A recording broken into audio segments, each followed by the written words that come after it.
Thank you. Good evening, everyone. Please be seated.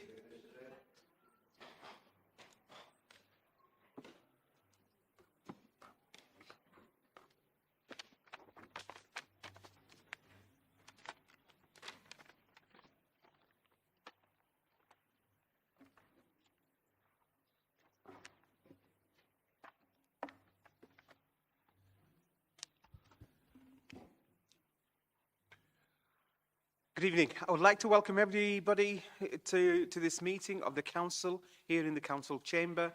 Can I ask everyone present not to talk amongst themselves during the meeting, as this can be very distracting for others who are listening to the debate. Can I also ask everyone to ensure any mobile devices are switched to silent and do not cause a distraction during the meeting. I would like to remind members that where they are able to, they are required to stand when addressing the meeting. We are not expecting a fire alarm tonight, but if one should occur, please follow the officers out of the building to the assembly point on Manchester Road. The meeting is being live streamed, and I would like to welcome all those watching on the Council's YouTube channel. Finally, let us remember to treat members of the public, elected members and officers with respect throughout the meeting as set out in the Code of Conduct for members. Item number 1, minutes of the meeting held on 4th December 2024. That is page 7 on your agenda pack. I will move those minutes. Mr. Deputy Mayor, will you second those minutes? I'll second those minutes, Mr. Mayor. Thank you. All those in favour, please say aye.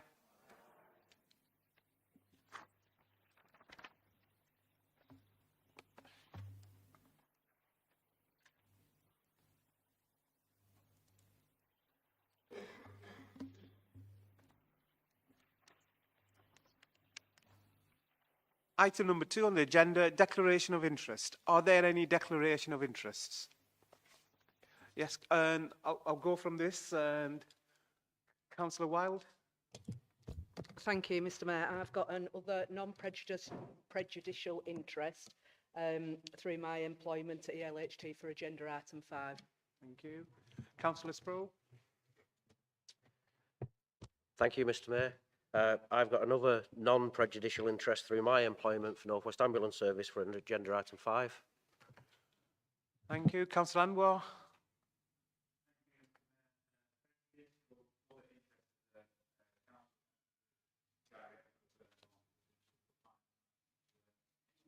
Thank you. Councillor Khan. Thank you, Mr. Mayor.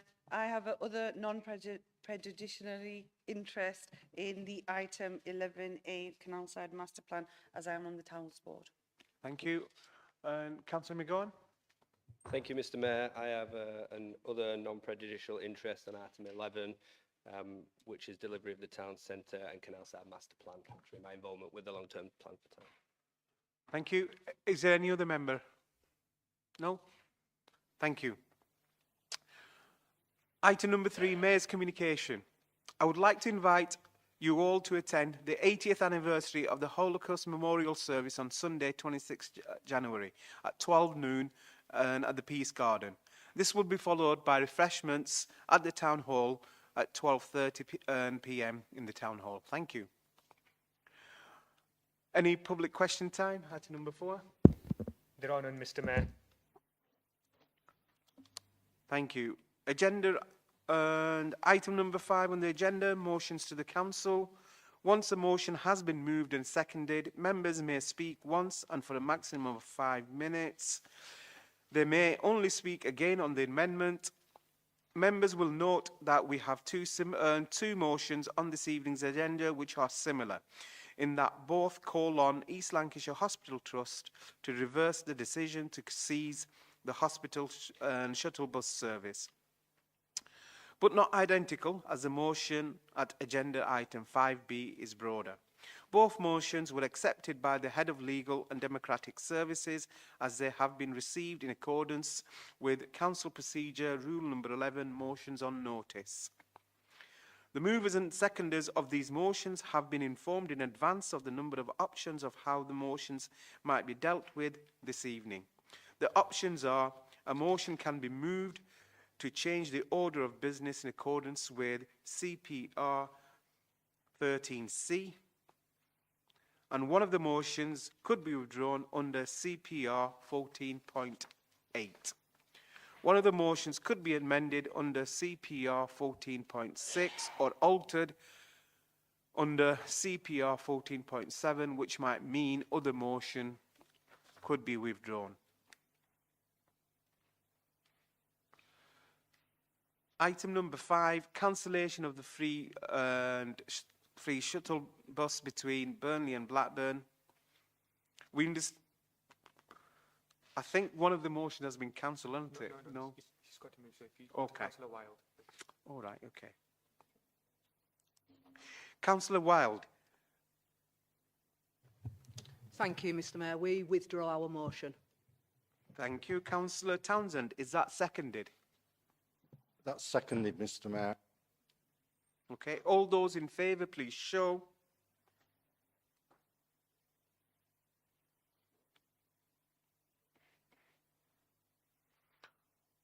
Thank you.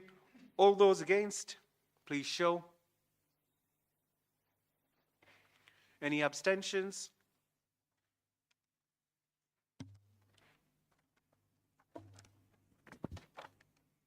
Thank you. The motion is carried and agenda item 5A is withdrawn. We will now move to agenda item 5B.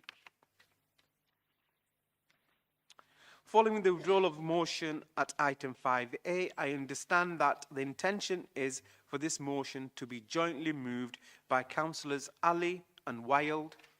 Just by Councillor Ali. Okay. And seconded by Councillor Wilde. Okay.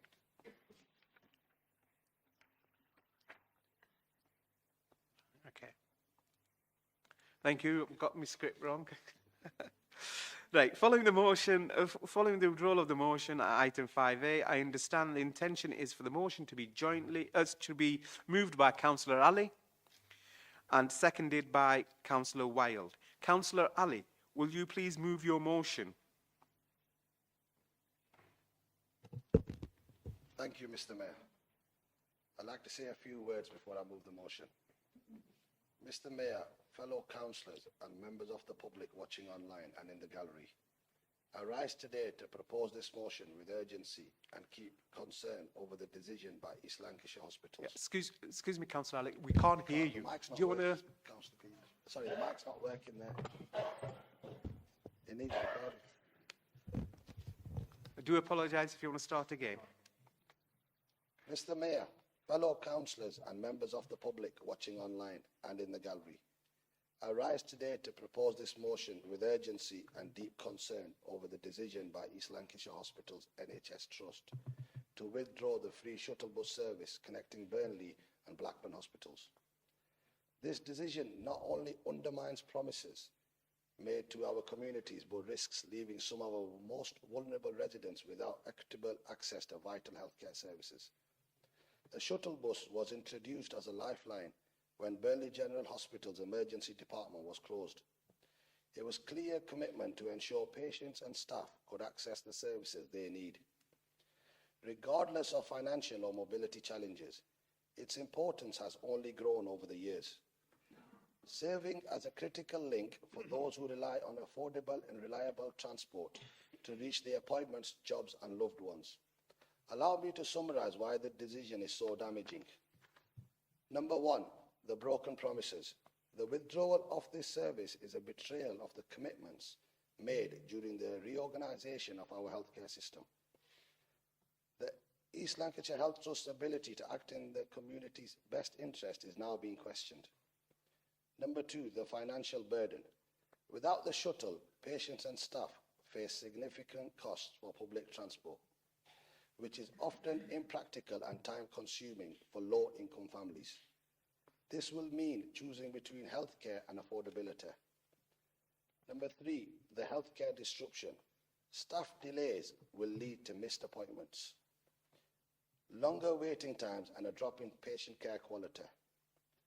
This puts additional pressure on an already strained NHS system.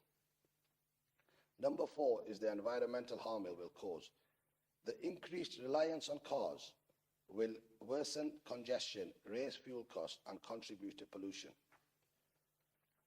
Number 5, the questionable financial priorities. East Lancashire Health Trust's decision to cut this service, despite rising management costs, inefficiencies in their private financial initiatives, and also this demands a greater scrutiny. This motion calls on the Council to take 3 clear steps. 1, demand reconsideration. We ask East Lancashire Health Trust to reverse its decision. At the very least, engage in transparent consultation with all affected stakeholders. Number 2, propose alternatives. Sustainable options such as electric vehicles or partial cost sharing must be explored to maintain the service in some capacity. Number 3 is to lobby for NHS funding. We will press the government for additional support to protect essential local services like the shuttle. Mr. Mayor, this is not just a matter of transport. It's a matter of fairness, access, and the promises made to our residents. It's about ensuring that the people of Burnley are not left behind when they need care the most. I urge every member of this council to support this motion and stand united with our communities in demanding action from the East Lancashire Health Trust. Together, we can ensure that our residents continue to have access to the healthcare they deserve. Let us send a clear message that Burnley will not accept broken promises. Thank you. I'd like to move my motion. Thank you, Councillor Ali. Councillor Wilde, will you please second that motion? Thank you, Mr. Mayor. I second that motion and reserve the right to speak. Thank you. Any member on the motion? Councillor Birtwistle and then Councillor McGowan. Thank you, Mr. Mayor. I fully support this motion regarding the maintaining of the bus service from the 2 hospitals. And as has been said, it is a vital link for the residents of Burnley to travel from Burnley to Blackburn and reverse. On Monday, I met with the bus drivers who drive these buses and had a discussion with them about what their views would be and did they have any ideas of what could happen. On Tuesday, I met with the bus company, Holmeswood. I haven't been going around public speaking or pontificating about this in the press, grandstanding. I met with the bus company at their head office with their board of directors on Tuesday, and explained the situation to them, that it was desperate that we kept this bus service going for the people of Burnley. We've got the figures off them about how many people use this bus, and it is critical that there is a lot of people that use it, and it is critical that this bus service is maintained. Health service is vitally important to the people of this town. If this was in London or somewhere else, there'd be no discussion. This bus service would continue. Unfortunately, we're in the north of England and most governments think we're somewhere else. So I then, today, along with the leader of the council, met the Health Authority, the Managing Director, the Chief Executive of the Health Authority at Blackburn, and put forward the views of the company who run this bus service, who have done a very quick resume of the costs of this and what it would cost for the bus company to take this on as a private venture, by asking the transport commissioners to look into providing an actual route from the Burnley Hospital to Blackburn Hospital. That apparently will not be a problem. If they do that, that then allows the bus company who runs the service to charge for doing it.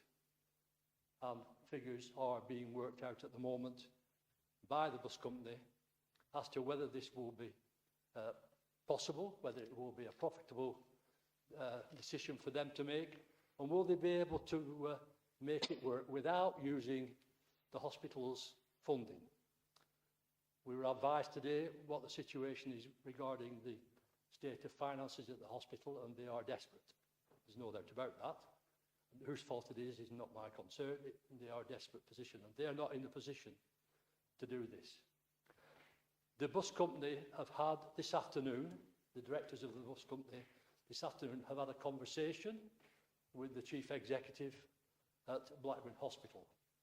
That conversation has resulted in the bus company going away to work out all the figures that they need to put forward a proposal to the hospital trust to carry on the bus service until the transport commissioners can set up the bus route officially. They are reporting next week, the bus company are reporting next week to the hospital trust with their findings, and it sounds very, very positive where they're up to. There may well be a need for some support for the bus company, financial support for the bus company. Obviously, the trust are not in a position to give that support. But I believe that adult social care and the care of elderly people in Burnley desperately need this bus service. Elderly people will not be able to get to the hospital, and some will not go. And that will result in probably death to some of the people that don't need it. So I believe that the providers of adult social care are Lancashire County Council. Now, Lancashire County Council at the moment, apparently, when they're asked about this, are running for the hills. But this is a fact of life. They are responsible for the health care of elderly people in our borough, and in Pendle, and in Rossendale, and in Accrington, everywhere. They have the funding for doing that. So it is my belief, and I hope that this happens, that if there is a small shortfall in the proposals that the bus company put to the health authority, and remember, when this is a proper bus route, the bus company can charge the proper fare for doing it, which they obviously will do, because they'll need that to finance the buses and the drivers and everybody that provides the service. If there is a small shortfall, I believe that we should approach Lancashire County Council, because they have funding. They have funding for caring for the health of the elderly residents of our borough, and they are the main users of this facility. So tonight I can say to you there is a very, very positive position that we're in, that the bus company has agreed to take forward, already has the figures, because they already are the bus company that runs it. They have the figures for the number of people that use it. I can't give those out, they are commercially sensitive. They have the figures that they can work with. They can put together a plan, a business plan to the trust, that when this bus runs, I think now at this time, runs out on the 30th of March, there won't be a gap between taking up from the contract that the bus company have with the trust. There will not be a gap. A bus will continue to run and carry on running, and will be free. It won't be free for people. It will be a chargeable bus for everybody that goes. And as it is on it will be on an official route. Then obviously various bus passes and things like that will be available to be used on this bus company.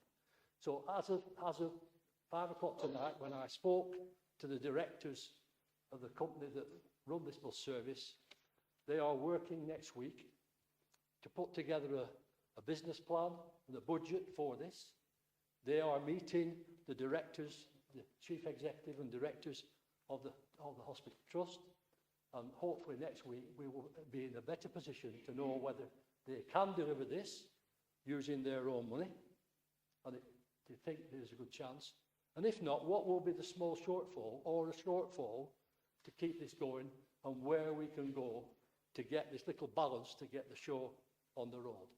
So I'm pleased to bring this information to you this evening, and I sincerely hope, as we all do, that this vital service and I feel very close to this because when I was the MP, I got this bus.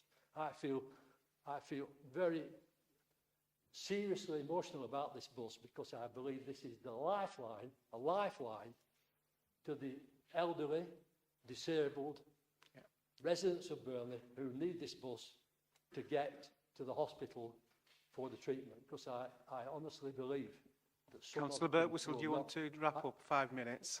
I understand. I'm coming to an Yeah. end. It is very important, this, Mr. Mayor. I honestly believe that some residents, some of our elderly residents who can't get to the hospital for treatment will not go. Oh, I don't want to think about that, what that will happen. I don't want to think that those people will die. So I believe that there's the will to do it, there is the wherewithal to do it, and I sincerely hope next week a plan will be in place. Thank you, Mr. Mayor. Thank you. Councillor McGowan. Thank you, Mr. Mayor. Much shorter, although I do appreciate the detailed input. I said much shorter from me, but I do appreciate the detailed input from Councillor Birtwistle. I think everyone in this chamber and across Burnley, Padiham and Haptonwood Park, where I represent, was shocked to hear that Burnley, the bus from Burnley Hospital to Blackburn was being taken away, the free shuttle bus. And I'm glad that after seeing 2 motions on the order paper that we've managed to come together as a council and actually just put it into one. Seems much more sensible to do it that way. Appreciate Councillor Ali talking as he did about how vital it is for the bus service. And but we all remember how the A&E was closed in Burnley and moved to Blackburn. So having the free shuttle bus does give the opportunity for elderly residents in particular to get over to Blackburn, and pulling that away has shocked a lot of people. I don't need to say any more, really, that we all agree. I have no doubt that this motion is going to go through, and we all agree on it. Petitions have gone online. There's been hundreds, even thousands of people that have signed them petitions. And now it's down with the NHS to sort. I do welcome any proposals that are brought forward, because ultimately it's a decision for the NHS to sort. But I do find it crazy that in 2025, getting a bus service seems such a difficult thing to do. I know that budgets can be tight, and in this place I'm always looking for financial efficiency, but ultimately running a bus between 2 towns shouldn't be rocket science at the end of the day. So I will be supporting the motion, as will the rest of the Conservative group. Thank you, Mr. Mayor. Thank you. Councillor Ishtiaq. Thank you, Mr. Mayor. Yeah, I would also like to thank Councillor Ali for bringing this motion, and good to see that everybody in the chamber is going to be right behind it for our residents. Just similar to what Councillor Birtwistle shared, I think, and he went in a lot of detail. I've had many residents, particularly elderly, vulnerable, contact me on this bus service being stopped. And the biggest concern is that they won't be able to afford to catch and pay for taxis. I think we're looking at about £40 if they were to catch a taxi to Blackburn on a return journey. And catching bus, they probably have to change, and there's the cost implications.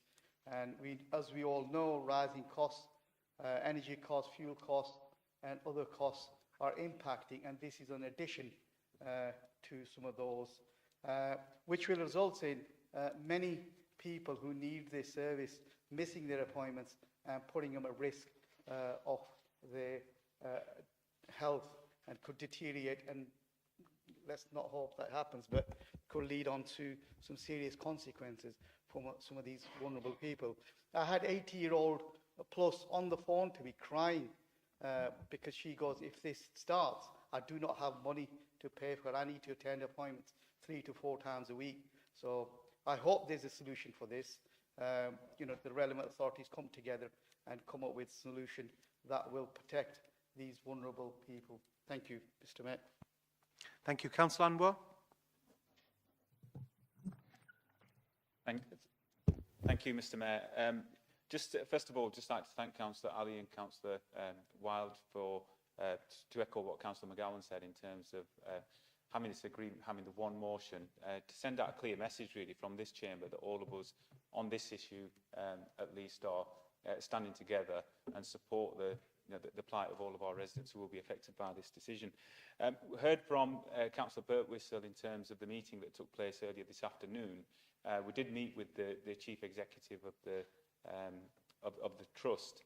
And it was, as you heard, it was a positive meeting. There's still a long way to go and a lot of work to be done to get to that point. But it was a very positive meeting. And I think but there are also questions that also need to be answered as part of that. And one of the things that we did pose to him were that, there needed to be clarity around how and who made the decision that was made. And also, with regards to was an actual equality impact assessment carried out?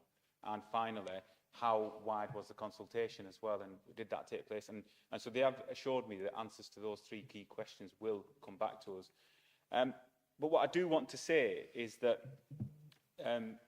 in terms of how all of this has come about, and there was acceptance from the colleagues at the Trust who said that with hindsight it's wonderful, but actually this negotiation and working together with different stakeholders, that probably should have happened before the decision was made. It's been done the wrong way around, and there was acceptance of that. So what I actually asked for now and call on now, and hopefully we'll get unity within this chamber, I'm sure we will, in terms of where this motion goes. But I think going forward, the meeting that we had with the Trust this afternoon was, I think they said, the third one with different stakeholders. I think if we're going to make good use of our own time and make sure that we're all singing off the same hymn sheet, actually, all stakeholders need to be getting together, all of us working together and fighting for this as one, as opposed to having separate meetings and working on separate things and separate agendas. So that's what I call for from all stakeholders, to do this together and in partnership, because we're doing this for our residents, and that's the most important thing. And I'm sure, as I said, hopefully everybody will support this motion. Thank you. Thank you, Councillor Anwar. Councillor Lorna, and then I've got Councillor Haig and Sproul. Thank you. Yeah, I just wanted to point out that I received an email today that showed me a link to get to between the sites, and some of the times were 1 hour, 48 minutes with 3 changes. I mean, how are you meant to do that if you can't walk or you're on crutches or something? That's one thing. I hope this brings a wider debate for a Lancashire bus service, hand-wide, that you can just get on, pay your money, and you don't have to pay 3 times for different bus companies. It's high time you were able to just have one ticket and get on a bus and go to different parts of Lancashire, whether you're at college or going to a hospital. And secondly, I'm worried about staffing, because it's hard for the recruitment into care since, we've had since Brexit, it's been a lot of people went back to Northern Europe. We lost a lot of staff. And people will just go in and, if you're getting similar money to work locally in supermarkets, etc., people who are caring people who might want to work in Blackburn may be put off. So there are 2 issues there that I think this could carry on the debate. Thank you, and I really do support the motion, and thanks to all the councillors involved. Yeah, thank you. And Councillor Haig? Thank you, Mr Mayor. I'm kind of seconding what Councillor Birtwistle said here. We found a rare thing we agree on. The LCC should be stepping up to the plate to talk about this, and that what they've said isn't adequate. I know Councillor Birtwistle talks about social care budgets, but Lancashire County Council also get the Bus Service Improvement Plan money and the Bus Service Operators Grant funding. They've received over £27 million of that, and that funding, it's completely up to that local authority to deliver their BSIP in whichever way they want. So it's quite disappointing that they are not willing to accept this as something that they could fund, or at least put a bit of money towards. And second, Councillor Lorna, 3 to 4 buses for people to get to work or to get from Burnley to Blackburn Hospital is not an adequate service, no matter what LCC might say. Thank you. Councillor Sproul? Thank you, Mr Mayor. Just to add a few comments, really. I sort of want to thank Councillor Birtwistle for your information. However, for me, this cost implication matters. We know we're one of the most deprived areas in the country. And what we're now saying to our residents is, you've been through a tough time, you're still in a tough time, and for you to get to your health appointments, you have to pay more. So I really appreciate the fact we're looking for solutions, but for me, the ultimate solution that needs to be for our residents is that bus journey for them needs to be free. It's not just about the patients, though, that I'm concerned about. So, bizarrely, in the middle of Cumbria today, I bumped into 2 lecturers from Preston University who look after nursing staff for East Lancashire Hospital Trust. The majority of their students use that bus to get to Burnley to be able to do their studies. The majority of them use it to get home.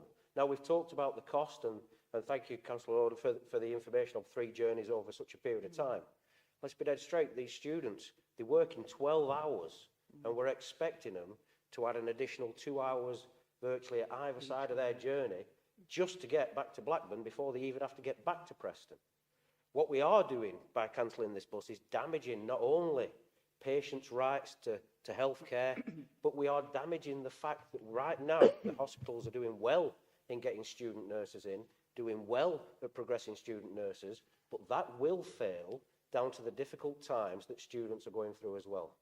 So I just call upon us, and when we're moving this forward, try not to just think about the patients, which are an ultimate priority of ours, but let's think about the other people that use this vehicle, the staff to get across to work, and the students to be able to get a career and look after the residents of our area. Thank you, Mr. Mayor. Thank you. Councillor Maggie Lishman. Thank you, Mr. Mayor.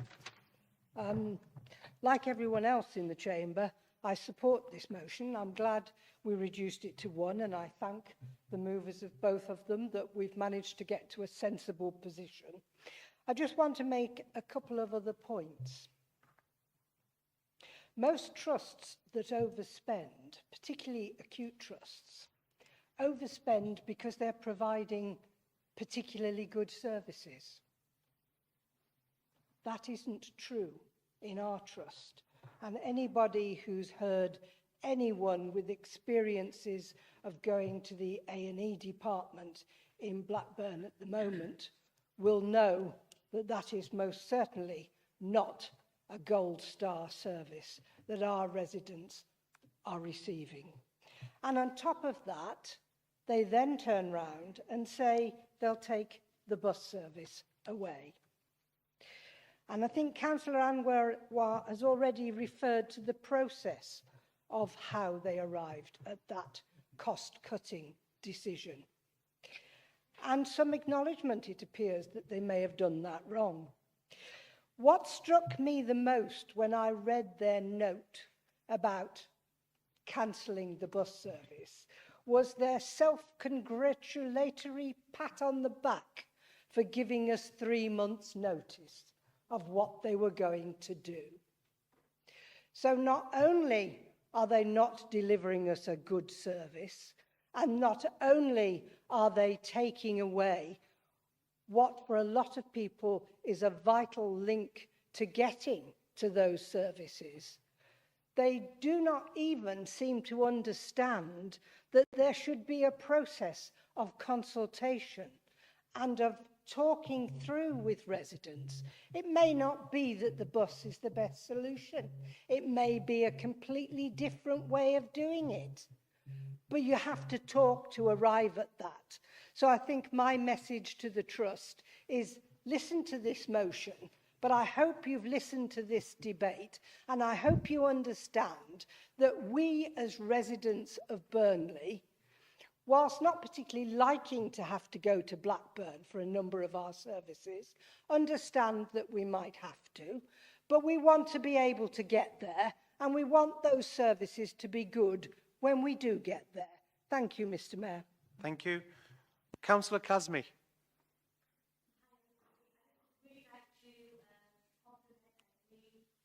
On the motion, I would really like to enhance what my colleague has said. So I work for the University of Central Lancashire. I work with the MBBS team.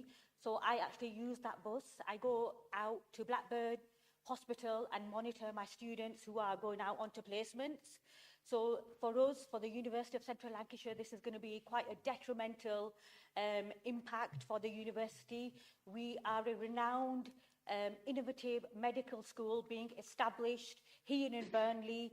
We need to cater for the elderly people. We need to cater for all those vulnerable, but we need doctors to actually reduce the health inequalities in Burnley and in the Northwest. UCLan has invested financially with regards to supporting students and to support the economy and reducing health inequalities in Burnley and the Northwest. I can also assure you that I've spoken to my dean, and my dean will be heavily involved with supporting this initiative and will be a key stakeholder moving forward. Thank you. Thank you. Any other member? Councillor Hosker. And may I compliment you on your beard? Very nice. Thank Well you, groomed. Mr Mayor. Can I just say a couple of things? First of all, we are going to support this motion, as my colleague says. But I'll just remind the Labour Party, we are going to Blackburn now for treatment. People haven't used this bus. But remember who closed MV&E? It was the Labour Party. We were wondering going to Blackburn in the first place. Remind you of that fact when you're voting for Blackburn, Burnley going in with Blackburn as well. That'll be another mistake you'll be making. The Burnley, Padiham, people I speak to, everyone and through between, and I've got a couple of Padiham councillors in here, they'll be thinking the same. Padiham don't want Burnley, Hapton don't want Burnley, Blackburn I should say. And what I'll say is this, sorry I made a mistake there mate. No, that's fine, that's fine. You know, this lot don't make mistakes. Yeah. They'll be making money if you put Blackburn in, Burnley in with Blackburn, that I can assure you. Thank you, Councillor Hosker. Yeah. Councillor Graham. Thank you, Mr Mayor, and thank you for the opportunity to speak on this. I've used the hospital bus myself. I'm not going to declare an interest because it was quite a long time ago. But if you attend the fracture clinic, you find it very difficult to, well, I couldn't drive, so I had to get on the bus to go to the fracture clinic. So it's absolutely nothing to do with the A&E, the closure of the A&E in Burnley. If you need A&E, you're not going to go on a bus that takes over an hour to get to Blackburn. You're going to call an ambulance, aren't you? It's to do with the clinics. The clinics are on two sites. The fracture clinic, for example, there used to be a fracture clinic that was held in Burnley and one that was held in Blackburn. Now there's only the one that's held in Blackburn. So when the clinics are only on one site or another, then people need to use the buses. The eye clinic is excellent in Burnley, but not in Blackburn. So people from Blackburn have to come to Burnley. So it's really, really important. It's nothing to do at all with the closure of A&E. It's to do with the clinics and the other services that are provided like that. So I support this motion, and I really, really hope that between us we can get some action to make the LHP reverse their decision. Thank you, Mr Mayor. Thank you. I've got Councillor Wilde. Thank you, Mr Mayor. Councillor Anwar, I might have some answers for you on those questions that you asked. So I just want to take people back. Everybody knows about the Meeting Patients Needs programme back in 2007. And the shuttle bus was agreed for apparently a 5-year period to run to 2012. However, staff side unions can find no reference to this time period, and no evidence has been provided when we've asked for it. The service started as an interim service utilising two 12-seat minibuses, but because the demand was so great, this was increased, and a tender was put out in 2007 and came into place in November of that year. In July 2014, the service was retendered again for 3 years, with the option to extend for 2 further 12-month periods. The Trust, we found out, staff side unions, that they were discussing removing the shuttle bus in 2023. The recommendation to the executive at that time, in August, was the adoption, they gave 6 options, and it was option 5, that the Trust will go out to procurement for a service that ceases to operate in 3 years' time, hence reducing the carbon footprint and reducing the cost base. At no point did the Trust engage with staff side unions until someone slipped up in a conversation. A grievance was submitted to invoke status quo, and staff side entered into negotiations with the Estates and Facilities Management team to find alternatives. This was at the beginning of March 2024. The grievance stated that since its inception in 2007, staff have used the service. During Meeting Patients Needs, many staff were required by the Trust to change base. Those staff who raised concerns at the time about the difficulty in getting to the alternative site were instructed that the alternative base was reasonable as the shuttle bus was available to get them there. Had the shuttle bus not been available, many staff would potentially have had a valid argument against moving base, and the trust would potentially have been liable for redundancy payments unless they were able to redeploy staff on their original site. We also know that international staff members are informed that they can use the shuttle bus service when being allocated workplaces on either site.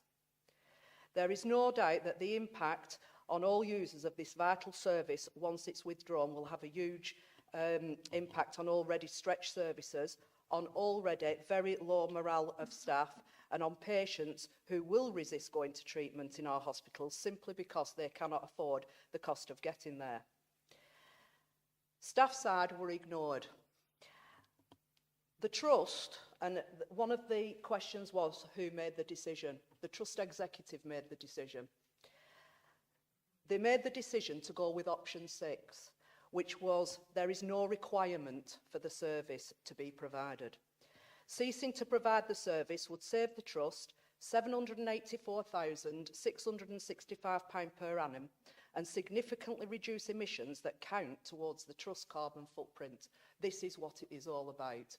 And yes, we need to reduce our carbon footprint, and yes, we need to save money because the trust are £86 million in debt. Equality impact assessment, no. We asked for that last year. It hasn't been provided. We also asked for a public consultation. Hasn't been done. And Councillor Lishman, if you think 3 months isn't long enough, we got 1.5 hours on Friday last year that the 4:30 shuttle bus was ceasing then. Thank you. Thank you. Right, and yeah. Councillor Ali, as mover of the motion, you have the right of reply.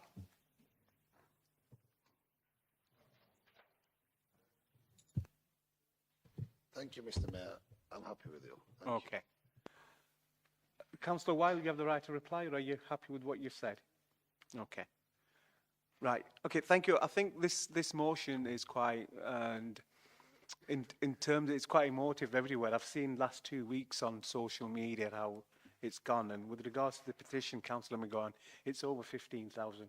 Over 15,000 people have signed a petition. That just shows you what. So I agree with a lot of things that people have said. One thing I want to point out, though, and I think all of you have received an email that the council chief executive forwarded onto us from LCC, which I found very, very disappointing, especially when we have that authority who is responsible for transport strategy over the whole of the county.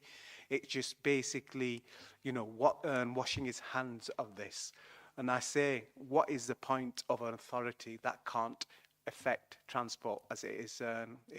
That is its responsibility. And in effect, it's washing your hands. And I found that really, really disappointing. Right, I'm going to go to the vote on this motion. All those in favour of the motion, please show.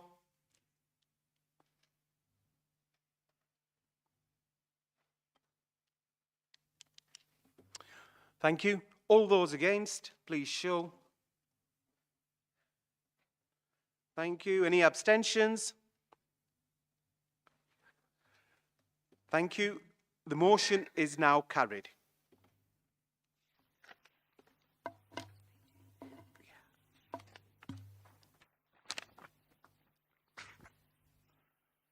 Item number 6, and items for decision by the council. Can I point out to members that the items for decision by the council are treated as motions. Once a proposal has been moved and seconded, members may speak once and for a maximum of 5 minutes.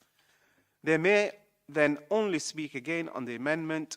Where appropriate, executive minute extracts have been published as agenda supplement and recommendations to the council highlighted in bold. Item number 6A, establishment of head of property and facilities management. Councillor Margaret Lishman, can you please move the report? Move the report, Mr. Mayor. Councillor Anwar, will you second the report? Second report, Mr. Mayor. Thank you. Any member? Councillor Townsend and Councillor McGowan.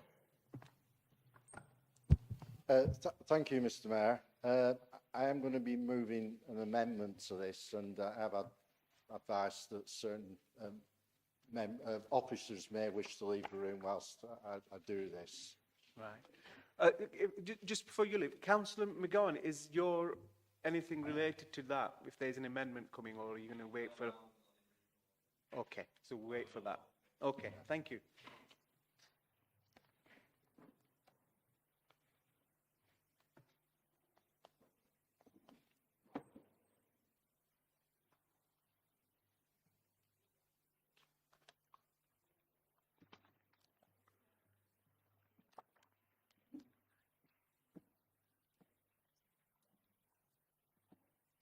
Right, Councillor Townsend, do you want to move your amendment?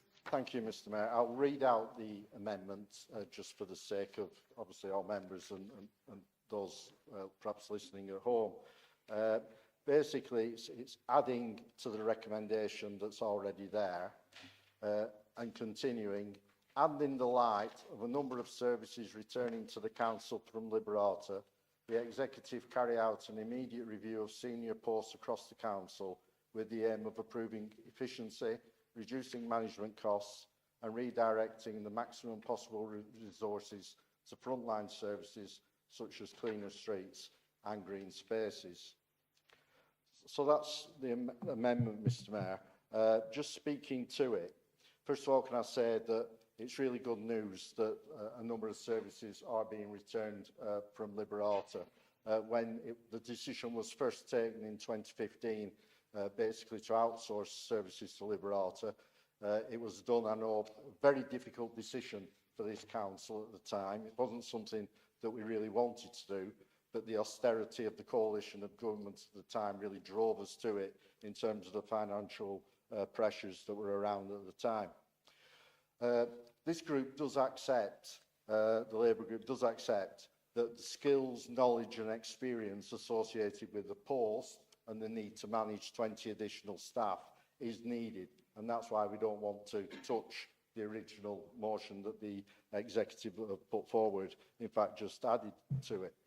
But we have to face that the public are always sceptical when you're adding to a management base, when basically we have situations on our streets where people are complaining about how filthy they are, the grass isn't being mown, etc. So it's important that we're getting value for every pound that we spend. Frontline services are under pressure, and we always need to basically be conscious of that. The report is okay in itself in recommending what it does, but it doesn't fully justify the position in the wider context of everything else going on in the council. Have we looked at all other positions in the council? Could certain positions be absorbed together to take on more responsibility, and ultimately we're getting the most efficient management team for the services that we deliver? And I just want to give you some context to where I'm coming from.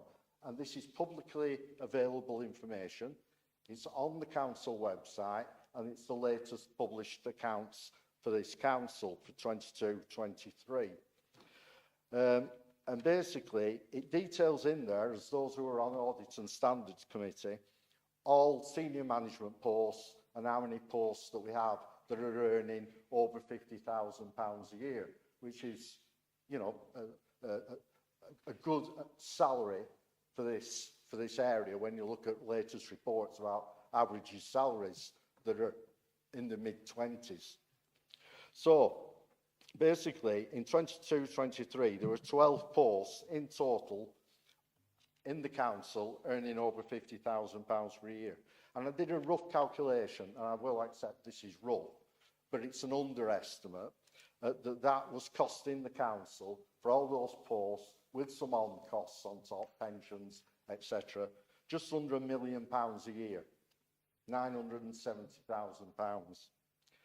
Now, 12 months later, in fact, going into, if we are on accepting this post tonight, going into 25-26 in April on adding this post, 12 will have increased to 17, earning over £50,000 a year, at a cost of 1.2 million.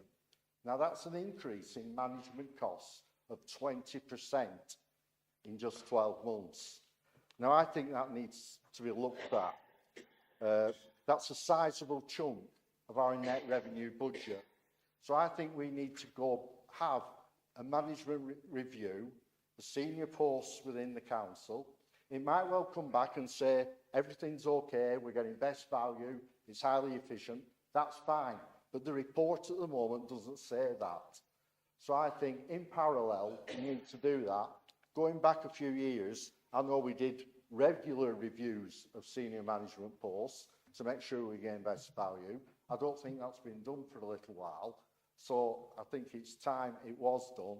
And let's see if we can squeeze some money out so we can put it into frontline services and it's not in the back office.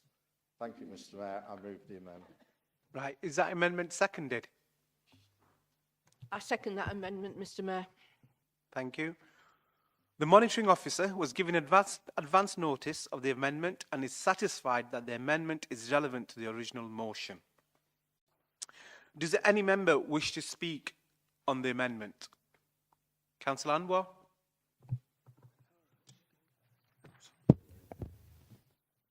Thank you, Mr. Mayor. Just a couple of things, with regards to this amendment in itself. And I'm glad that Councillor Townsend has said that, it's really good that some of these services are, coming back in-house, and it's good to see some of those returning.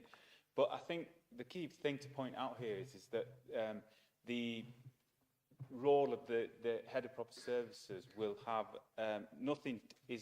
that post in itself has nothing to do with the performance of our other services and other existing staff that we have. And we're talking about the salary of that post holder.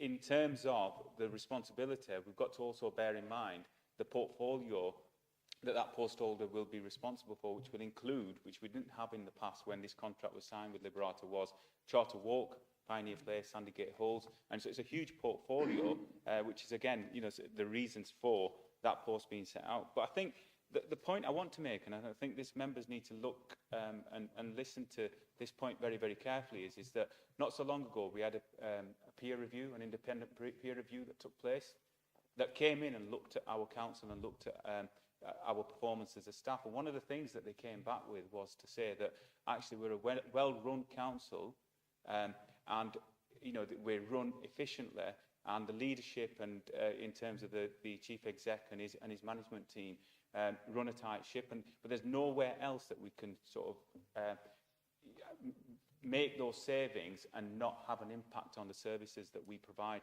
That was an independent peer review that came back and said that. And the thing I want to add is that it's about what the message is sent as well. Another thing that peer review pointed out was that we had happy staff who like to come to work, who like their workplace and like their employer and are valued and respected. And I just think that this motion, what it's doing is that, what does it say to all of our staff? And is it saying it to which senior members of staff is this talking to? And I just think we need to be really careful about the message we send out here about what we're saying about our valued staff. And when I talk to other colleagues across Lancashire about how they regard our senior members of staff in our council, they wax lyrical about them. So I think we've got to be really, really careful about what we're proposing here and what's voted on. I would prefer if Councillor Townsend would actually withdraw this amendment and we don't even have to debate this further, because I think it's disrespectful to the senior staff. And also, the other thing to say is that which senior staff is it talking about? Which senior staff is it talking about? Is it pointing the finger at a single one? And I think we just need to be mindful. This is about staff morale. This is about respecting and valuing the staff that we have that work for us. And I, for one, and the independent review, and I'm sure many members in this chamber, value all the hard work that every single member of staff at this council does. So I will not be voting for this amendment, Mr. Mayor. Thank you. Councillor McGowan. Thank you, Mr. Mayor. I actually want to take two parts to this. The first part I want to say is that I actually agree with the council leader when it comes to the establishment of this head of properties and facilities manager. So essentially, we've had Liberata doing this job for us for the last few years, managing the 20-odd million pound that this council owns in property, and that's being brought in-house. Now, I'm under the impression that that's cost neutral to this council to bring that back in-house, which is why I'm in agreement with it and I support it. And to be fair, I actually think Councillor Townsend, if you were to speak to him about that, would agree with that. I'd like to think. But then on the other side of the coin, you know, I don't know whether my approach has rubbed off on Councillor Townsend of constantly trying to get better value for money. Trying to get better value for money in this place is what I'm all about, because ultimately, when speaking with residents, council tax does get brought up with me. And wasteful spending, whether we like it or not, needs to be gone. And I'm constantly banging the drum for that. It will be something that we'll speak on in this meeting on further items, but it kind of then leads me to think, that I agree that the officer team and the leadership team are really good in this council, and I genuinely believe that. I also think that it was a testament to the work of everyone who works at Burnley Council that we had such a good review when we had the independent peer review. That was good as well. But I don't see any problem with doing a review of the senior leadership team if, as Councillor Townsend says, there is a 20% increase in costs over a 12-month period. I think if it's so good, which we all buy into, then nothing untoward will get shown. I think that most officers are fully aware of the position that us as councillors are in to knock on doors and speak to people about getting best value for money. So, to be fair, reviewing the actual senior leadership team from a cost perspective is not something that I'd be personally against. I would say to the council leader, I don't think it's anything to be feared, and I'm not saying you do fear it, but it might be a wise thing to do before we have the full council budget, which is coming next month. I don't know, but that's my tooth penneth on this issue, and I just wanted to say, sum it up. I agree with what the council leader is saying about this role, and I'm happy to support the head of properties and facilities being brought back into the council. But then I don't see an objection to reviewing the senior leadership team within this council either from a cost perspective. Thank you, Mr. Mayor. Thank you. I've got Councillor Burton, then Councillor Graham. Sorry, Barton. Sorry, Burton. Sorry. I do apologise. Thank you, Mr. Mayor. I was a little confused when I was listening to the council leader's remarks, because first, my understanding of Councillor Townsend's amendment was that it wasn't about the new post, it was purely about the review of all senior staff was overdue. And secondly, the point that he made about everything's going great, we've had this independent review, we shouldn't question anything. What are we here for? We're councillors. This is what we're elected for. It is to look at what's going on, to be that, you know, critical friend to the staff, to maintain accountability. I'm on audit and standard, I'm on scrutiny. By that logic, should we not review our policies every few years? That's the whole point of what we're here for, is to question whether what we're doing is correct and review it on a regular basis. Thank you. Thank you. Councillor Graham. Will members please listen? Would you please listen to give respect to the speakers and please listen to the speaker? Councillor Graham. Yes, thank you, Mr. Mayor. Yes, I mean, there is absolutely no suggestion that what Councillor Townsend has put forward, there's no suggestion of any waste in the senior management of the council. But it is common, more than common, for a review of senior management to be done every 4 or 5 years. And I think it's much longer than that since the review was last done.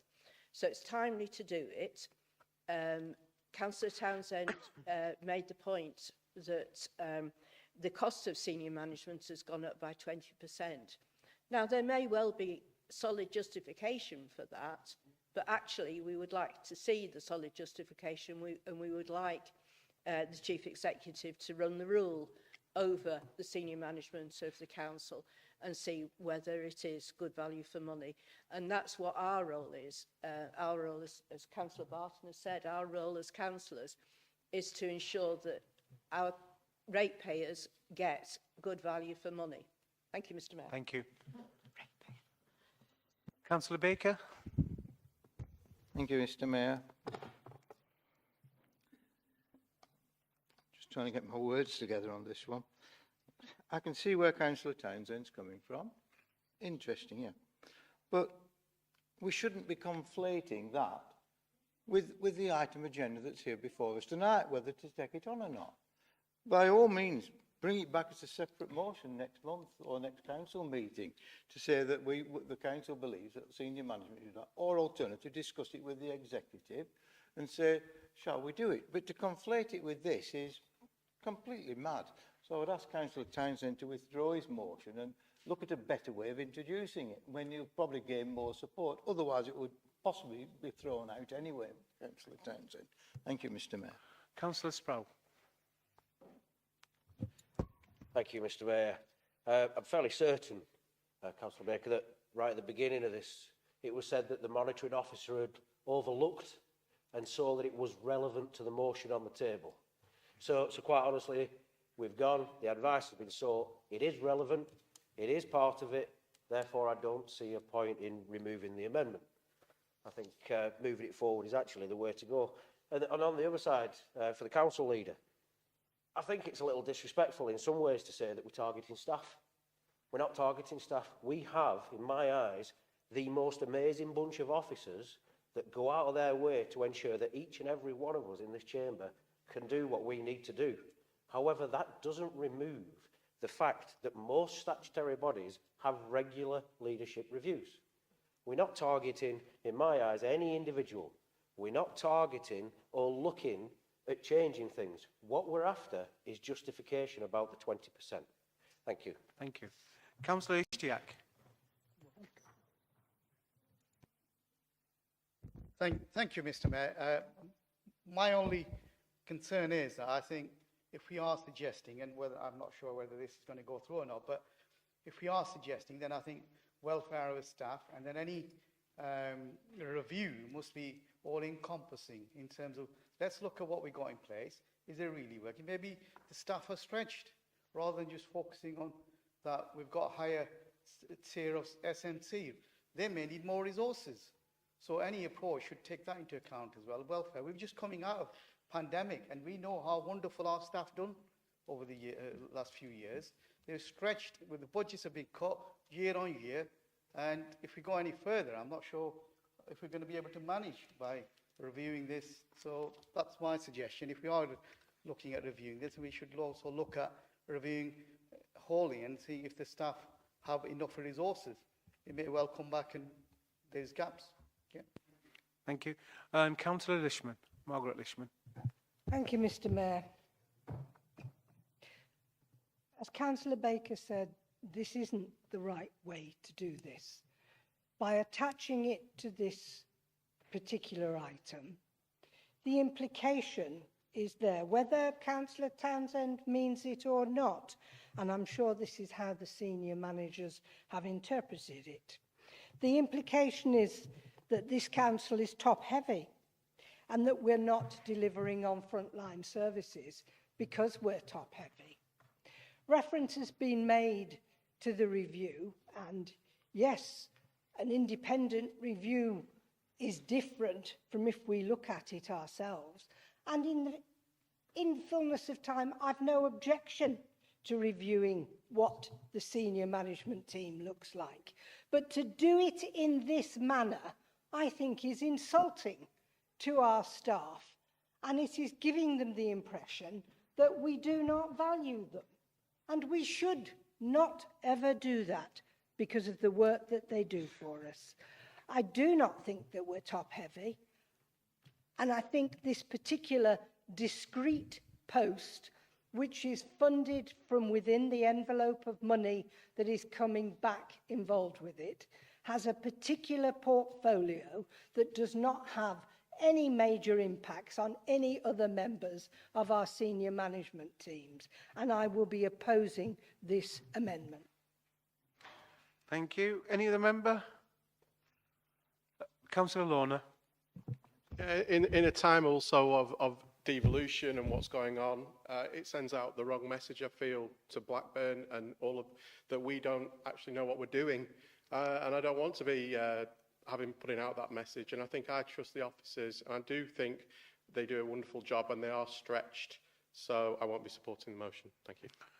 Thank you. And Councillor Townsend, as mover of the motion, you have the right to reply. Oh, sorry, amendment. Yeah, You have the right to reply. amendment.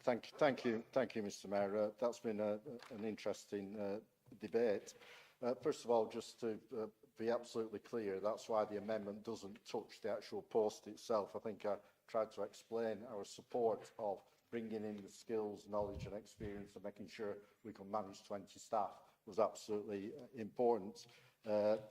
You know, it's complex, so I agree with the establishment of making sure that that post is in place. A number of points were raised as well. We've got to understand that we're not just bringing back this one post. There's obviously licensing and environment responsibilities coming back in as well, which may impact on our senior positions as well, that isn't covered in this report and the context in which this basically position is justified. I think what Councillor Barton said was extremely important. We're here in this council chamber to challenge and scrutinise and make sure we're getting best value for money for every pound that our residents give us in council tax that basically is spent in our revenue budget. Everybody's salaries in this place are paid for by the people out there. That's what the people that we're here to represent. And I'm extremely proud of our staff from top to bottom, and will defend them to anyone who criticise in terms of the hard work that they do day in, day out for residents. But that doesn't stop an organisation from now and again needing to be reviewed and making sure we're getting every maximum amount for every pound that we spend. In a few weeks' time, we'll be grappling with the budget in here, and everybody in this chamber will be saying we need to maximise every pound to get to the maximum amount from it. And no one will say we shouldn't, but you've got to understand the baseline and what is being told. Coming to Councillor Ishtiaq, I totally agree with him. If this review turns out that it says, actually, our management team, we're getting 110% from the amount we're putting into it, and actually we could do with actually some more support for that, those senior posts, I certainly think that's something that the executive should be bringing to us and making sure that our staff are protected and they are working to maximum efficiency. I'm not putting any, basically, answer to this review. In answer to Councillor Anwar, no, I haven't got any particular positions in mind. I'm just asking that we do that review, we do that work, the answer will be the answer, you'll bring it back to us, we'll consider it, and we'll make decisions and apply whatever the conclusions are in our budget setting processes and set an establishment and the structure that the support that this council needs to do. So I don't think there's anything to fear from this. It's going to give us an answer that we don't currently know. Why have the number of posts over £50,000 per year increased exponentially? And I know some of that will be through wage increases and things like that, as well as this post. But it's still, we've gone from 12 to 17, and the people out there who we need to be transparent to, they want answers to those questions as well. Why are you spending 1.2 million on managers down at Burnley Borough Council? And as I said, that's an underestimate. So I say, let's just get to the bottom of what we're spending and what value we're getting from the team. And I congratulate all our officers for the work they do. And if we need more of them, then so be it. Thank you, Mr. Mayor. Thank you. Councillor Margaret Lishman, you have the right to reply as mover of the motion. Thank you, Mr. Mayor. I think I've said what I wish to say on this subject. As I said, and I will say again, I think attaching it to this particular item gives the wrong message to everybody. And I think that is the most important point. We have to think about our staff. I'm not saying that we don't do this process. I am saying that we do not do it as part of this item. Thank you. We'll now move to the Point of order, Mr. Mayor. Can I just get clarity? I haven't seen any text for this. I'm going to read the text out now. I was going to say, are we not getting a written copy? Do you not get a copy? I haven't got a copy, no. And Right, okay. the only reason I say is the point of order is I am unsure whether in Councillor Townsend's amendment it does detail what he means by a review, who's conducting the review, how long the review will take, what it's going to look at. Because I am all in favour of a review, Mr. Mayor. I don't, but I definitely want to know the terms of it before I support a review, basically. So I just wanted to know if there's a written form of that amendment. Okay, Thank you. I am going to read out the amendment, so you can. I'm surprised that you've not. No, read it out, and if you want a hard copy, we can adjourn again. Okay, right. Okay, so I've been told that I'll read the amendment out. If you require a hard copy, we'll have to adjourn, and then that will be sent out. Is that okay?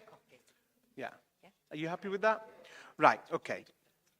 So, page 23 on item 6A, the recommendation, and number 2, where it says the executive is recommended to ask the full council. The amendment is, it follows on from that recommendation where it says council from Liberata. So it starts from there and it says, and in light of a number of services returning to the council from Liberata, the executive carry out an immediate review of senior posts across council with the aim of improving efficiency, reducing management costs, and directing the maximum possible resources to frontline services such as cleaner streets and green spaces.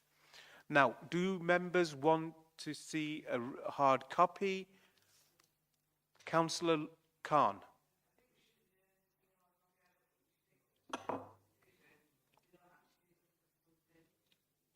Can I get a mover and a seconder for that, please?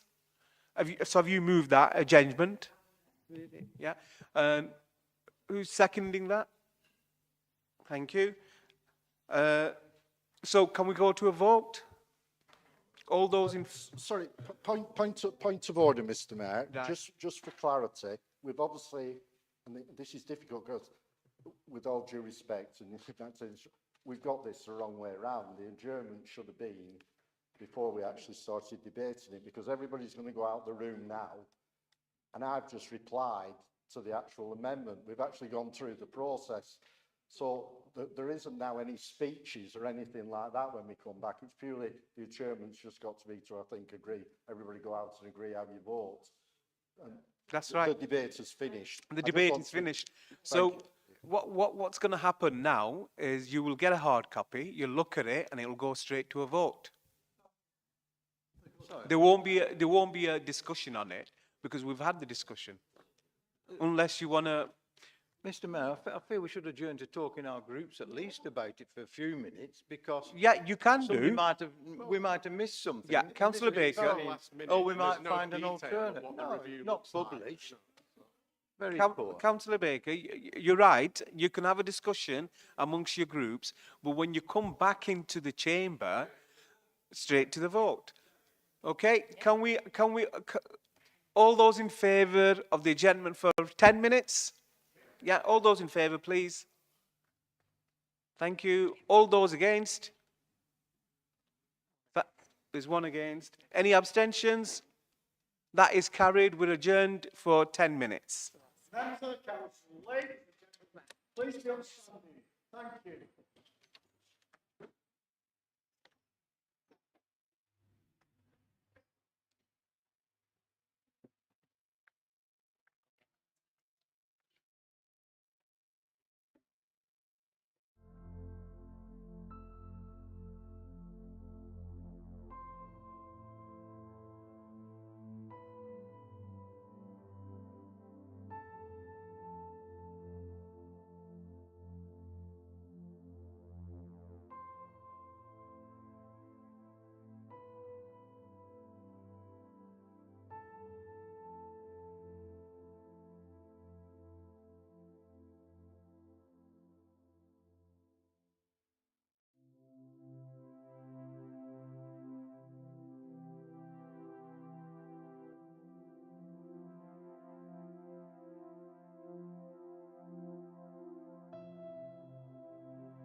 Councillor Sharp today.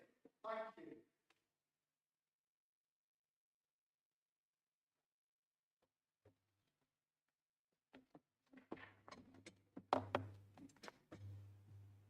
Thank you. Please be seated.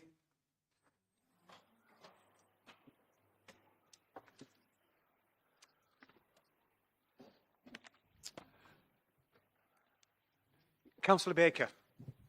Thank you, Mr. Mayor. As a point of clarification, should the amendment have been brought through to member structures, discussed amongst member structures, and if it's felt to have some merit, been put to the other group leaders to vote initially, and then from there to the executive in the form of an officer report where we could have discussed it further and then brought it to full council if required, which I feel was the right way of doing it. Thank you, Mr. Mayor. Thank you, Councillor Baker. That's been noted, but it's actually been brought forward. The monitoring officers have accepted it. It's been discussed, and now we need to vote on it. Councillor Birtwistle. Okay, thank you. So we're going to go to the vote. Oh, you've all read it. All those in favour, please show. On the amendment.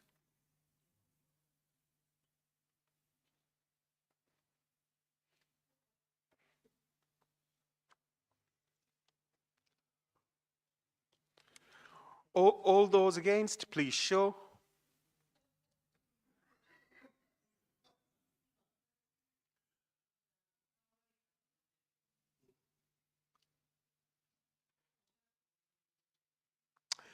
Any abstentions?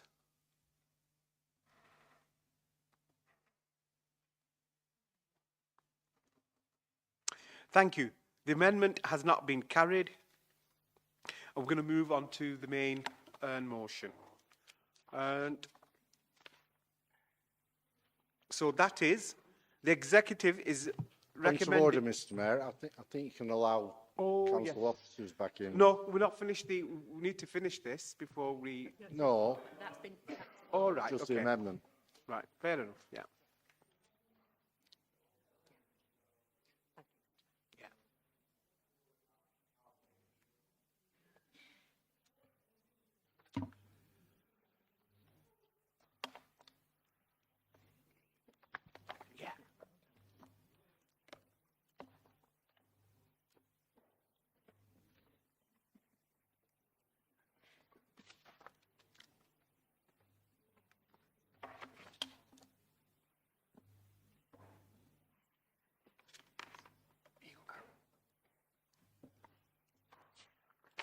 Right, so we're going to go back to the original motion, which was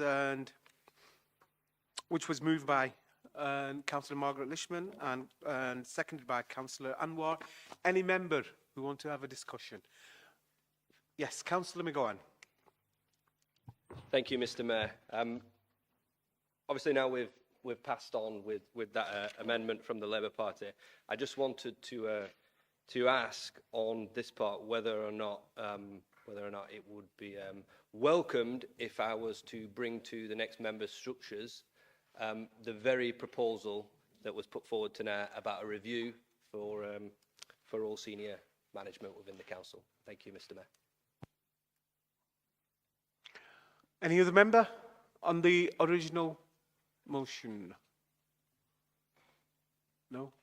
Councillor Lishman, you have a right of reply. Or Councillor Anwar.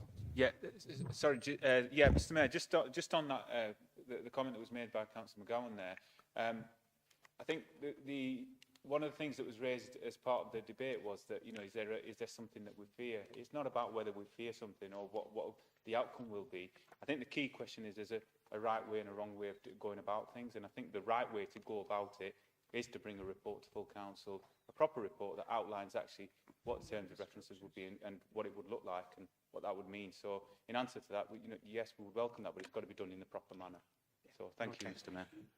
Any other member? Councillor Sproul.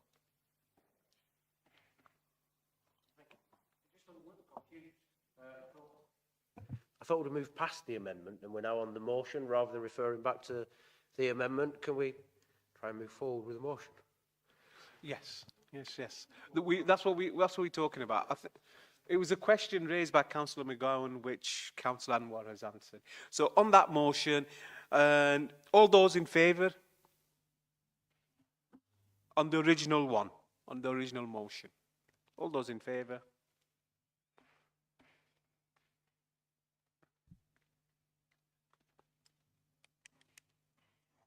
Thank you. All those against, please show. Any abstention?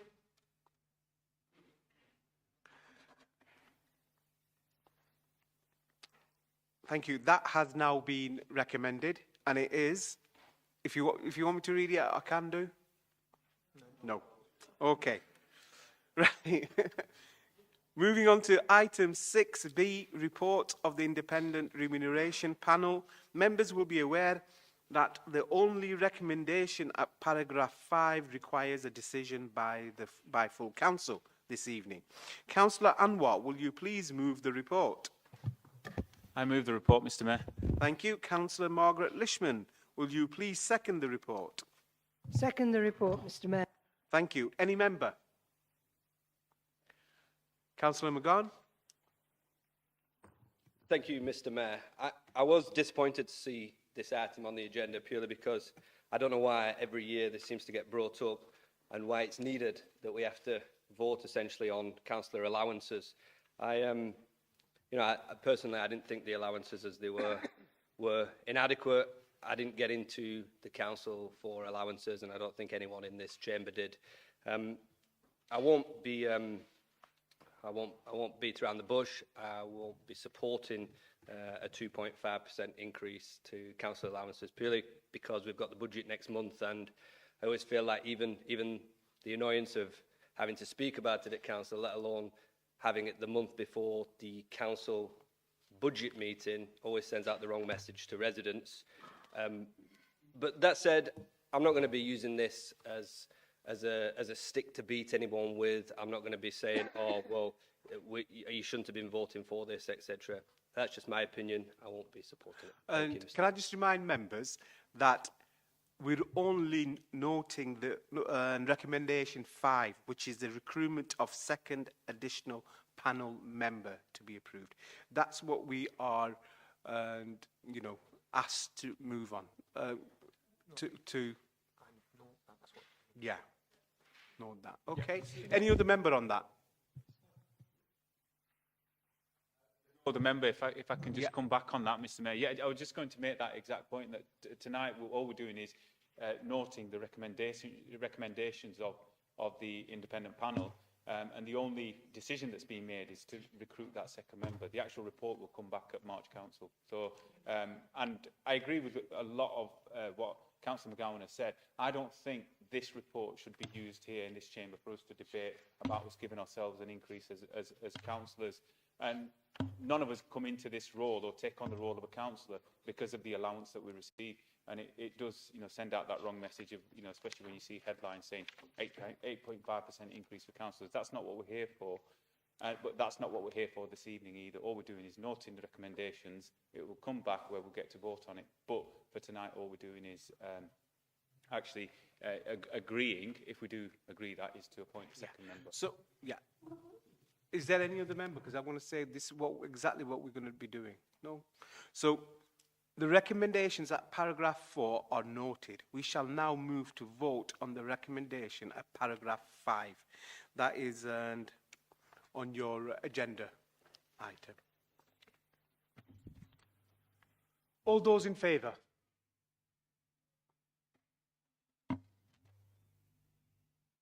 Thank you. All those against? Any abstentions? Thank you. That recommendation is approved. Agenda item 6C, constitutional updates and reporting. Councillor Anwar, will you please move the report? I move the report, Mr. Mayor. Councillor Lishman, will you please second the report? Second the report, Mr. Mayor. Thank you. Any member?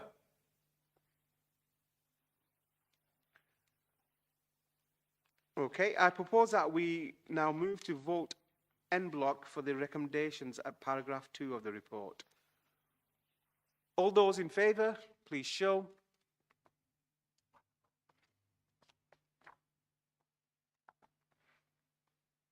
Thank you. All those against, please show. Thank you. Any abstentions? No, thank you. Those recommendations are approved. Item number 7, reports from committee chairs. Can members please note that for this item, they should not refer to named individuals or specific addresses when asking questions or making observations. Questions on delegated functions such as licensing and planning should be directed to the relevant committee chair rather than to executive members. Where issues relate to proceedings held in private, members should not make references which could lead to the identification of participants. 7A, Scrutiny Committee. Councillor McGowan, will you move the report at page 103 in the agenda pack? Thank you, Mr. Mayor. I move the report. Thank you. Any member?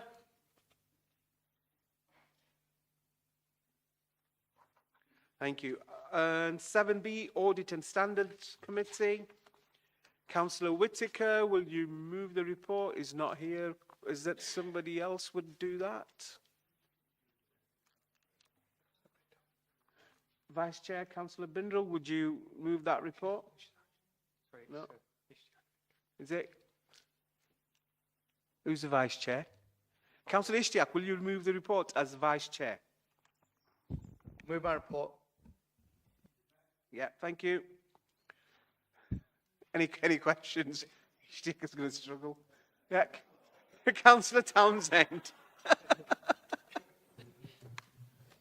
It's ironic, the first time I think there's ever been a question on this report, but I think it's a really important one. So I'm hoping that the Vice Chair will have the information, or provide the reassurances that I think Council needs tonight. Basically, I'm looking at the bottom of the page, audit of the 23-24 statements of accounts. Basically, it says in the commentary, this is described as good progress. And if I go to Councillor Lishman's report, she supports that under the resources portfolio later on your agenda, saying that things are progressing well. But when I look into this, in the original work programme for the committee, these accounts were due to be signed off on the 26th of September. And 4 months later, they're still not signed off, and yet it's described as progressing well. If we go back to last year, the accounts were signed off for 2022-23 in September.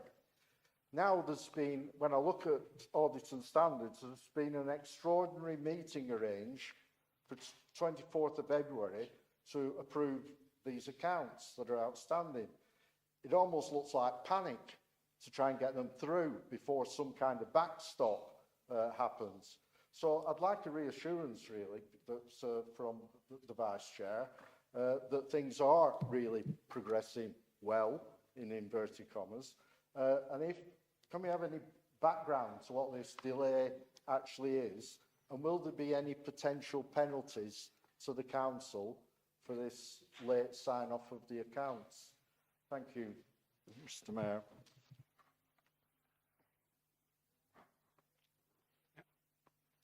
Councillor Ishtiaq, would you want to report? Yeah, thank you, Councillor Townsend. I've recently joined the position of as a Vice Chair. I can reassure you everything's in safe hands, but we'll come back to you on your question by looking into it. So we'll get you a response early as possible. Yeah? Thank you, sir. Councillor Lishman. I could assist. I think Councillor Townsend may know this. I'm surprised that he doesn't. There have been quite a few changes. Well, you don't want an answer.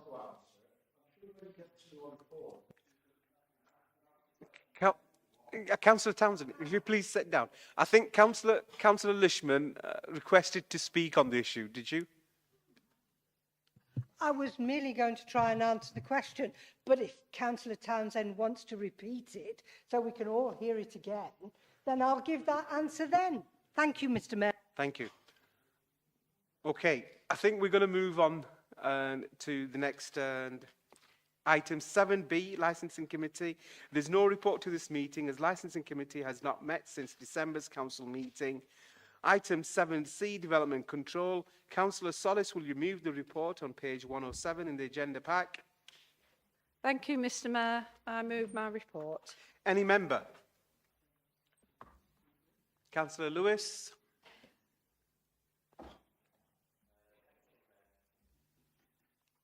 Oh, sorry.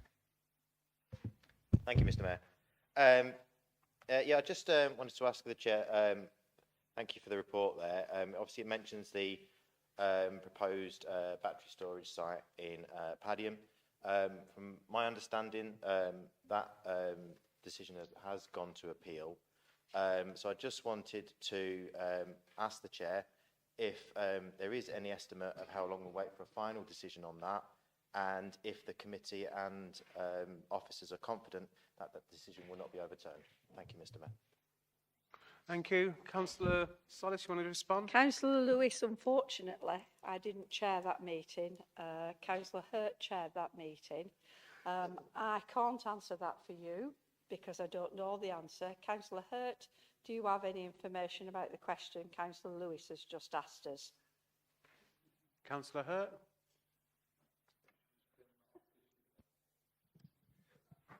Thank you, Chair. Unfortunately, I can't give a timescale on the appeal. The appeal will take as long as it takes, unfortunately. I can ask officers for their opinion and get back to you on that. And as for the reasons, I think there were definitely sound reasons for going with the officer's recommendations to refuse this due to the severe detriment it was, of course, to Greenbelt land. Thank you. Thank you. And we're moving on to the Strategic Plan Progress Reports, item 8. Members, please note again that for this item, they should not refer to named individuals or specific addresses when asking questions or making observations. I will take each report in order. I will ask any questions on the report and the executive member will respond to a number of questions. The same procedure will then be followed for observations. Can I remind members with a question or observation to clearly quote the page number and reference and allow time for the executive member and everyone else to find it in their agenda packs. Also, will members please be concise with their questions and observations? Thank you. And Councillor Anwar, will you please move your report? Thank you, Mr Mayor.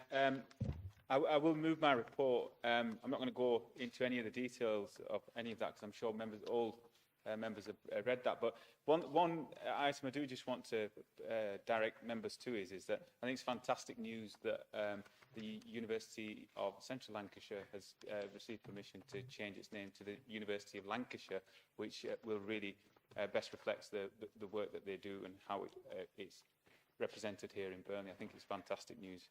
But on all the other items, I will take any questions from members. I move my report, Mr Mayor.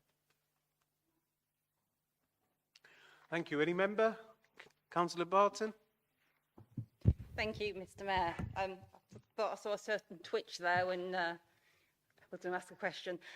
This is PE1 at the bottom of page 111.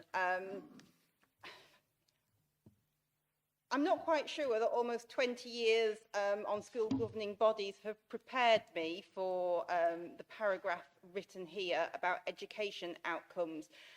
Could you please translate for us what agreement in principle has been reached to develop a holistic strategy joint with county and wider stakeholders to improve education attainment and skills outcomes in the borough actually means? Thank you. Any other member? Yeah, Councillor Birtwistle.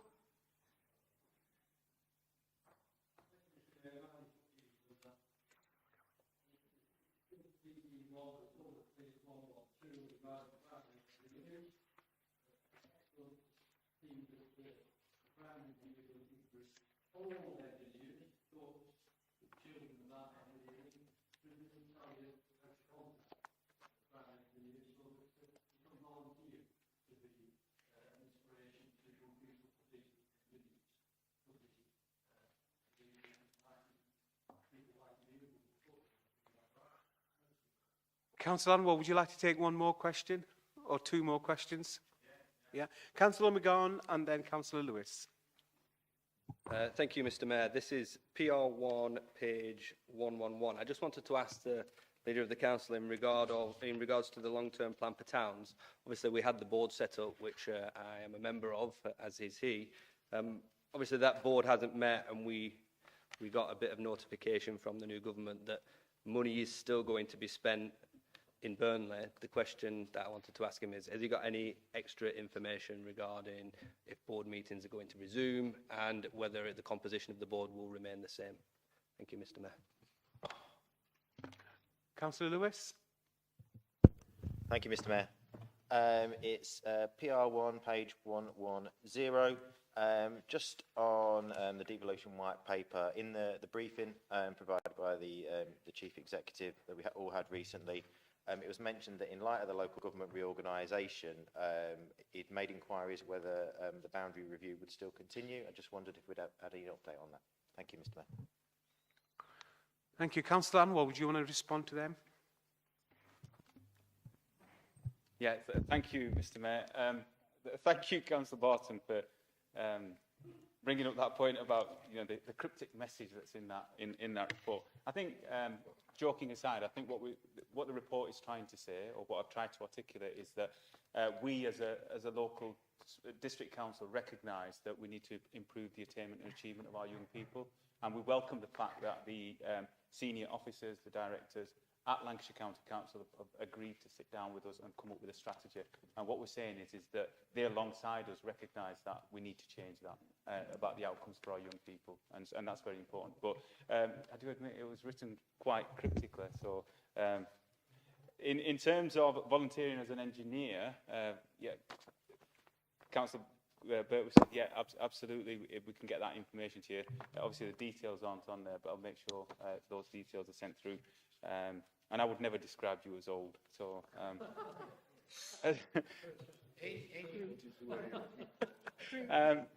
and in answer to Councillor McGowan, long-term plan for towns, yes, we have had indication from the government that it will carry on and go ahead, but we've had no further update.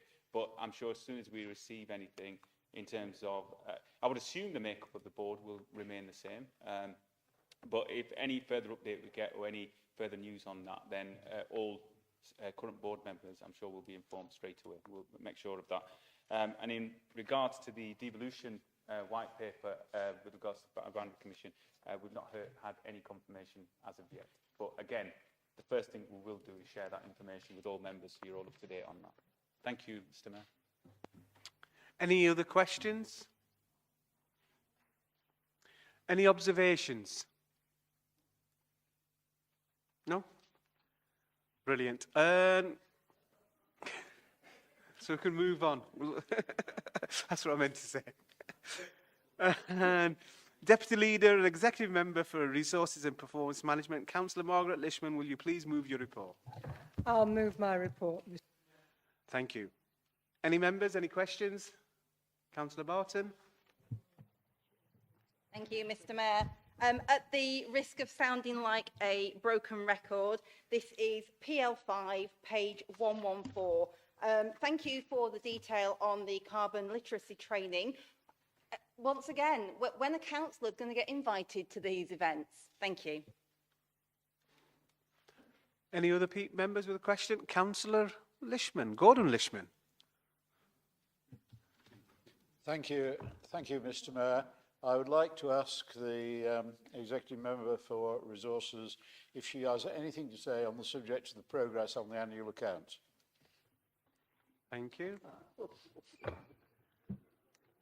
Any other member? No? Councillor Lishman.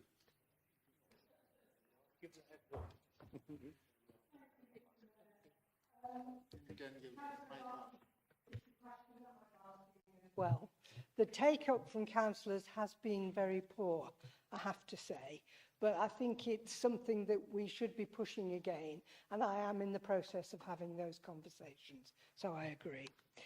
Councillor Lishman, with regard to the accounts, I think those on audit and standards will probably be aware that some of the criteria of carrying out the audit have changed, and there is a national issue with regard to lateness. This is not us being chary. This is the way the process is going. We are online, as I have said, to meet the backstop date. This means that we have to have an extra meeting of audit and standards. Does not mean that we are inefficient. It means that there have been challenges placed upon us by external forces which we have to meet in order to achieve the appropriate statement of accounts. Thank you, Mr. Mayor. Thank you. Any other questions? Any observations? Councillor Townsend and then Councillor Hurt. Thank you, Mr. Mayor. Sorry, I haven't got the actual, just as Councillor Lishman there, you'll bear with me, I haven't actually got the page number and reference in front of me, just as Councillor Lishman didn't, so I hope you bear with me, but it's that one that he was referring to. The answer on the audit of accounts that Councillor Lishman has just given is all very interesting, but the reason why I asked the audit committee chair or vice chair in this case is because I was asking the persons who provide the checks and the balances, so the resources portfolio, so actually the checks and balances for what Councillor Lishman is responsible for. So it would have been the wrong person to ask Councillor Lishman. So, you know, what would be the point of me asking Councillor Lishman when you could have actually been responsible for the delay in itself? So I still await an answer, a reply. It's the observations here. It is. I'm saying it is an observation. Yeah. So I'm still awaiting the official response that I asked for from the Vice Chair, which he kindly said I would get after this meeting. Thank you, Mr. Chair. Any other observations? Yeah, oh, sorry, yeah, Councillor Hurt. I do apologise. Thank you, Mr. Mayor. It's page 115, PL6, the Council Chamber. It's nearly 30 years since the Disability Discrimination Act came into force, if I've got my maths right, and 15 years since the Equality Act 2010 came in. It's 30 years too late that this chamber will be becoming accessible finally, but I would like to say that I am glad to see that it is going to be done and hopefully will be completed on time. Thank you. Thank you. Councillor Lishman, would you like to respond to those? I take Councillor Townsend's point. I was trying to be helpful because we had a vice chair who didn't know. But I do understand what you're saying, and as you rightly said at the end, you will get the answer from the chair. But I stand by what I said, everything's fine. In response to Councillor Hurt, yes, it has taken a long time.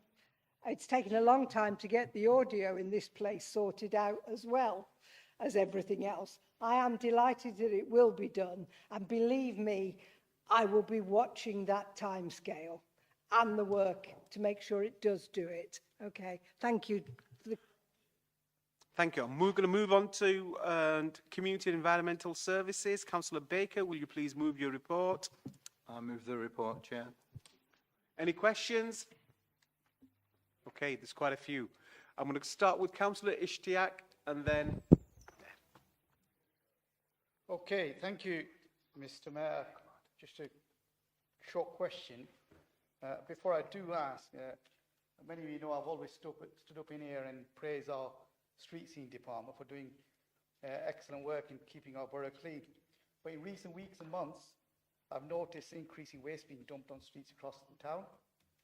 It's clear that current approach isn't working, and this reflects poorly on Burnley, especially when we're trying to attract investment.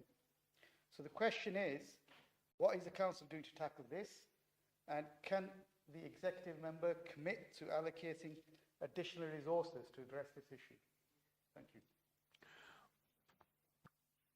Right. Do you want to take other questions or not? I don't want to take other questions because Okay. I do want to take other questions, but not at this moment, Chair. Okay. I would prefer to report to Councillor Ishtiaq, which I thank him for letting me have sight of this earlier, and to which I have drafted a small, slight response, which may stop some of the other questions coming, so it might save everybody a little bit of time.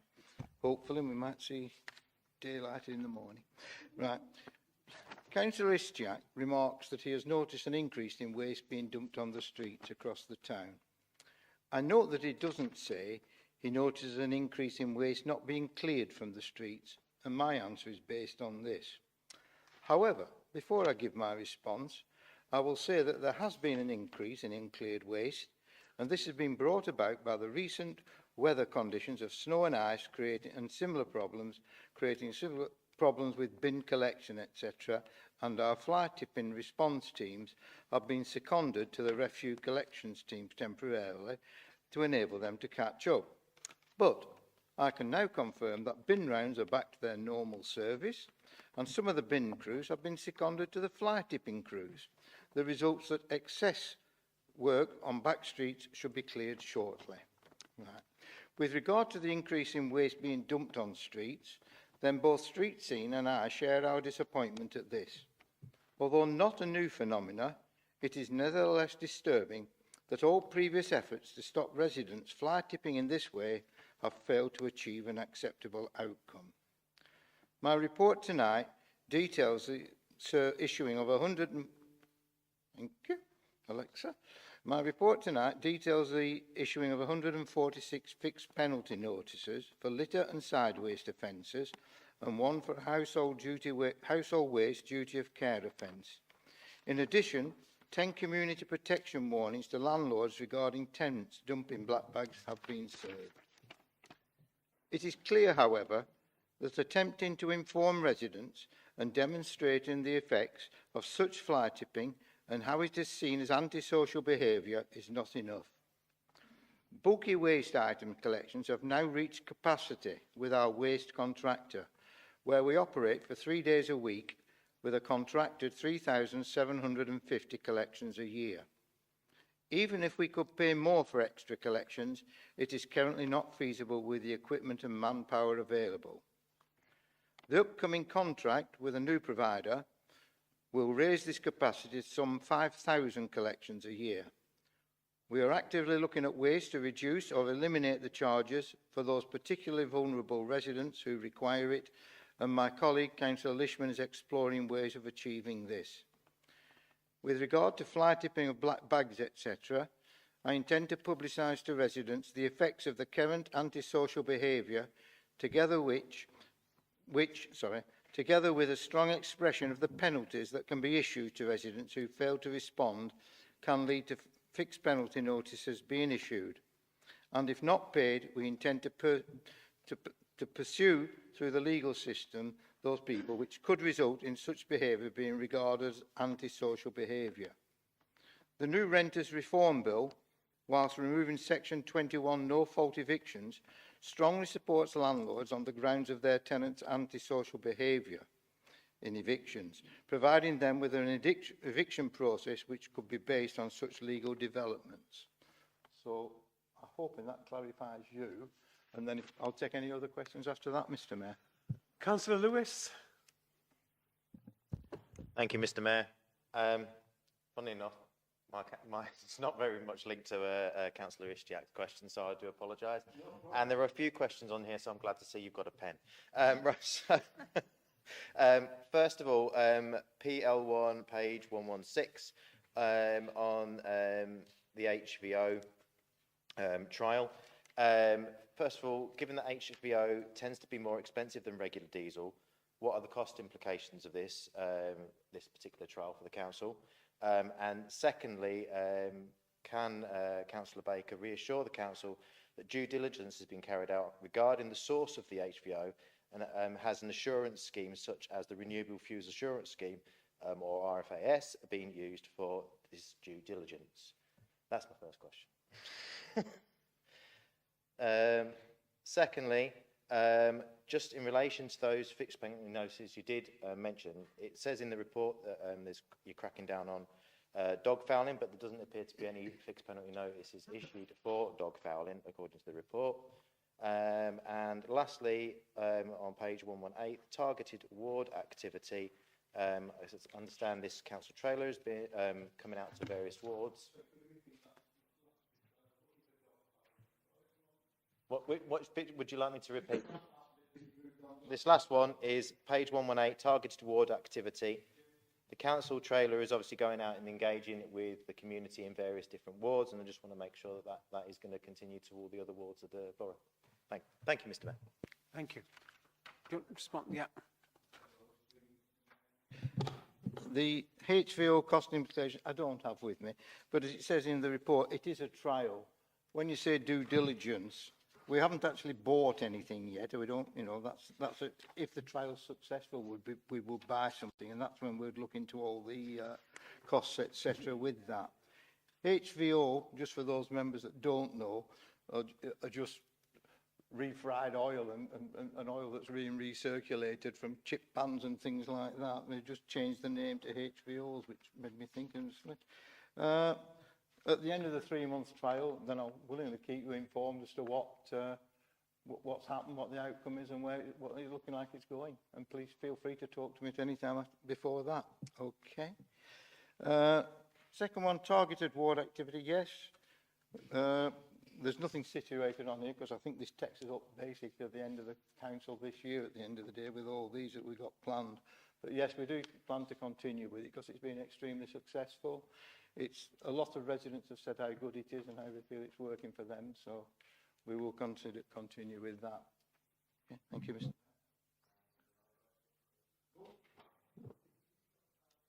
Dog fouling.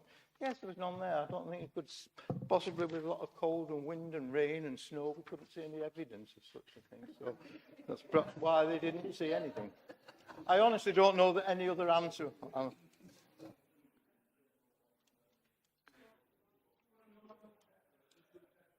Councillor Barton.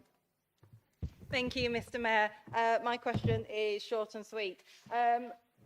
1,000 requests to collect Christmas trees. I'm aware from previous conversations that you know, we've been under some challenges in recent weeks, including the weather and the extra waste. So 1,000 requests. How's that going, and when is it likely to be completed for the Christmas trees?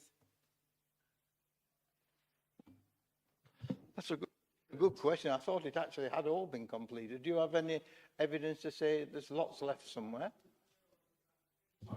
Sorry, only the fact that you've just told us that we don't have capacity to do more than like 3,500 bulky waste collections. So I pictured 1,000 trees was quite a bit of manpower.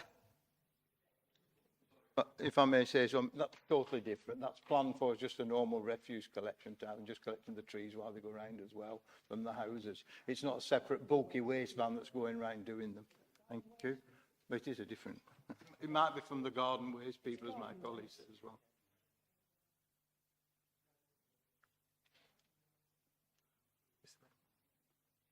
Right. Oh, sorry, I just got. Councillor Haig. Thank you, Mr. Mayor. Mine is page 117, PL1. This question came to me late, so if you don't know the answer, that's fine. It was about the bulky collections, the paid-for bulky collection service. I myself recently tried to book a bulky collection from the council and was very surprised at the wait time for people paying for that service. It was much easier to borrow a 4x4 and drive to the tip. So I know we have bigger problems on fly tipping, but would you be able to make an assessment of the response times for people paying for that service and the wait times of people paying for that service? Come back with that. It was 3 weeks. It's now gone to 4 weeks. And again, the reason being that they've been out helping the other people again, and it just keeps slipping back. It's not that there's many more extra bulky waste. I think we do something like 75 a week or something like that, bulky waste collection. So there isn't that much capacity, which is why we're planning on taking it up to 100 with the new result as well. All we can do is apologise for the things if it's taken a time, but at least it's planned, and at least generally the bulky waste is stored in a backyard or somewhere like that, so it's not looks like it's just been dumped on the back street or anything. Thank you. Councillor McGowan. Thank you, Mr. Mayor. This is PL1, page 117. I don't know about everybody else, but I have got quite sick of the dog mess that I'm seeing, particularly around Hapton, it's just got beyond a joke now. I've put out communication online, I've spoken to people in Hapton, and everyone's disgusted about it. And I mean, it's got to the point where I do genuinely think that people need naming and shaming online if they get caught on a camera doing it or things like that, because I put signs up in the village, and you know, whether it's had an effect depends who you speak to. But the question I wanted to ask the exec member was, I can see in his report that there is a new campaign that's going to be launched this year, that's being launched this year, with new signage. Now, the old signage, the claret with the hound dog on it, who done it, I put it all around Hapton. But I just think because it's been that long now, I think everything starts blending into the background. I just wondered whether the new signage that you'd got is of a different design to hopefully, and also from a design perspective, yellow and black, as in, boom, in your face, you're going to get fined if you get caught, because that's what I think we need to do with these people. So, thank you, Mr. Mayor. As far as I am aware, it's the old stuff revisited, because it says so in the report here that signage available for members via stream, and we'll see a relaunch of this eye-catching anti-dog violence. So at the moment it's planned that. However, that's not to say we don't put something else up in the thing saying that there is a £100 fixed penalty notice for people that ignore that. So I think it's up to council members at the end of the day, but we've come more from the trying to educate and stuff like that. I think it's time we use the big stick on a lot of these people and did bring something in. So that was that. Thank you. Councillor Solis, did you want to ask a question? No? No. Mr. Mayor, thank you. Yes, really, it was just about the on page 118 about the targeted ward activity. You have stated, Councillor Baker, that it is continuing. Do they have a programme of dates for the wards that haven't been in receipt of this service yet? And obviously, I'm asking in particular for our ward, Brunshaw Ward. If there isn't dates planned for those at the moment, fine. But if you do have, or they do have in mind, a date set for that, I'd be grateful to hear what date that's going to be. Thank you.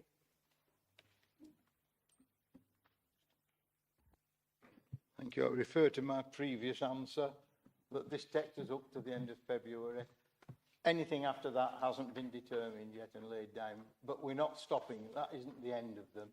It continues, but the actual, I mean, you could have asked where the next 5 years are, and where do we go? I don't know. So let's wait and see, but it will be forthcoming. Thank you.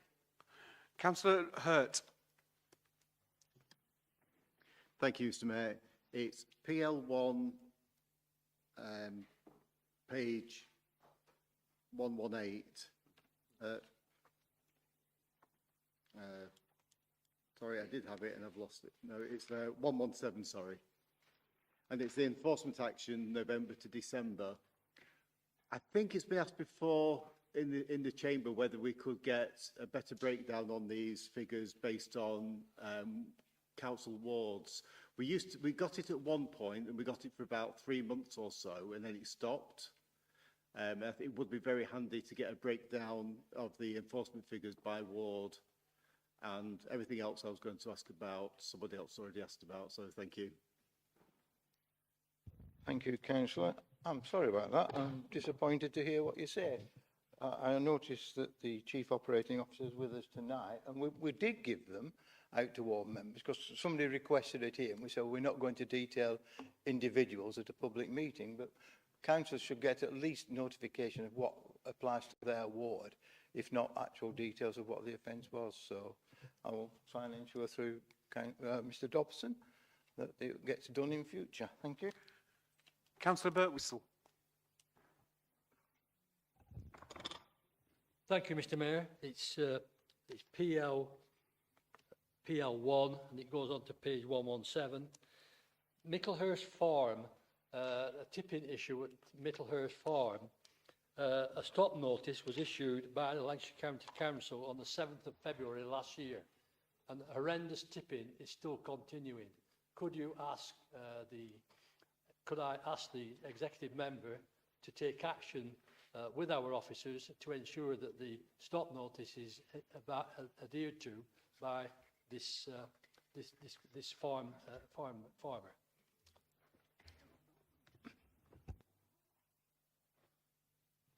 Thank you, Councillor. It's not our responsibility. This is LCC's responsibility, as you quite rightly say.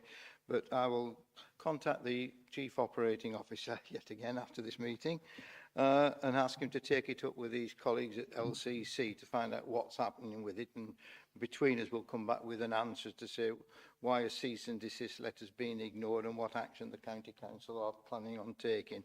But again, it's not really our responsibility to take action. Thank you. Can I just remind members not to name individuals or places that can be identified, as we said right at the start of the meeting? And Councillor Broughton. Thank you, Mr. Mayor. PL1, page 117. Just further to Councillor McGowan's point about dog fouling, I'd just like to push the executive member on this. I think it refers to a relaunch of the eye-catching anti-dog fouling campaign. Whatever we say it is, it doesn't seem to be working because there's dog mess all over every ward in this town. So can I push the member to commit to a review of the campaign? I don't think we should just be rolling it out again. And also on the same point, it's really disappointing that we're not seeing fixed penalty notices for dog fouling. It's something that I get asked about. So there's nothing in the report. I'm presuming that's because we haven't issued any for a while. So again, if you know, if it was me, I would be looking into that. Why aren't these fixed penalty notices getting put out? Because I know we've got the resource now for it. Thank you. Yeah, your comments are noted. I agree. I don't know why there's none on there. I will find out and get back to members. I'll send you a quick briefing round or we'll reply back. Whether it's an oversight and it was missed off, I honestly don't know, or whether they were non-issued. I tend to favour the non-issued like you do, and the question is why. It's very difficult. You've got to catch the dogs doing it. We have brought in this Operation Night Owl and things like that. That's glow in the dark, fly tipping warnings. But we have got officers that go out before 9 o'clock in the morning and after 6 at night. So it's not just during the day the officers are working. They are trying to cover it. But as to why nothing's been issued, I don't honestly know. But I would check up and I'll ask the officers to brief all the council together, members.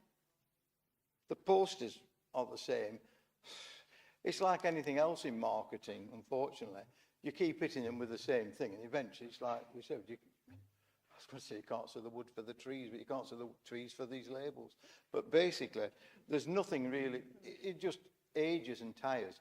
Whether Councillor Jack, I think, I've got his name now, forget whether there, Jimmy, does it or not, changing the colours might affect it for a bit, but I feel almost very dejected that after about 60 years of Keep Britain Tidy and everything else, it just seems to be continually getting worse. So, as I say, the stick's possibly the only way forward, and let's see what happens with that. Okay, thank you. Thank you.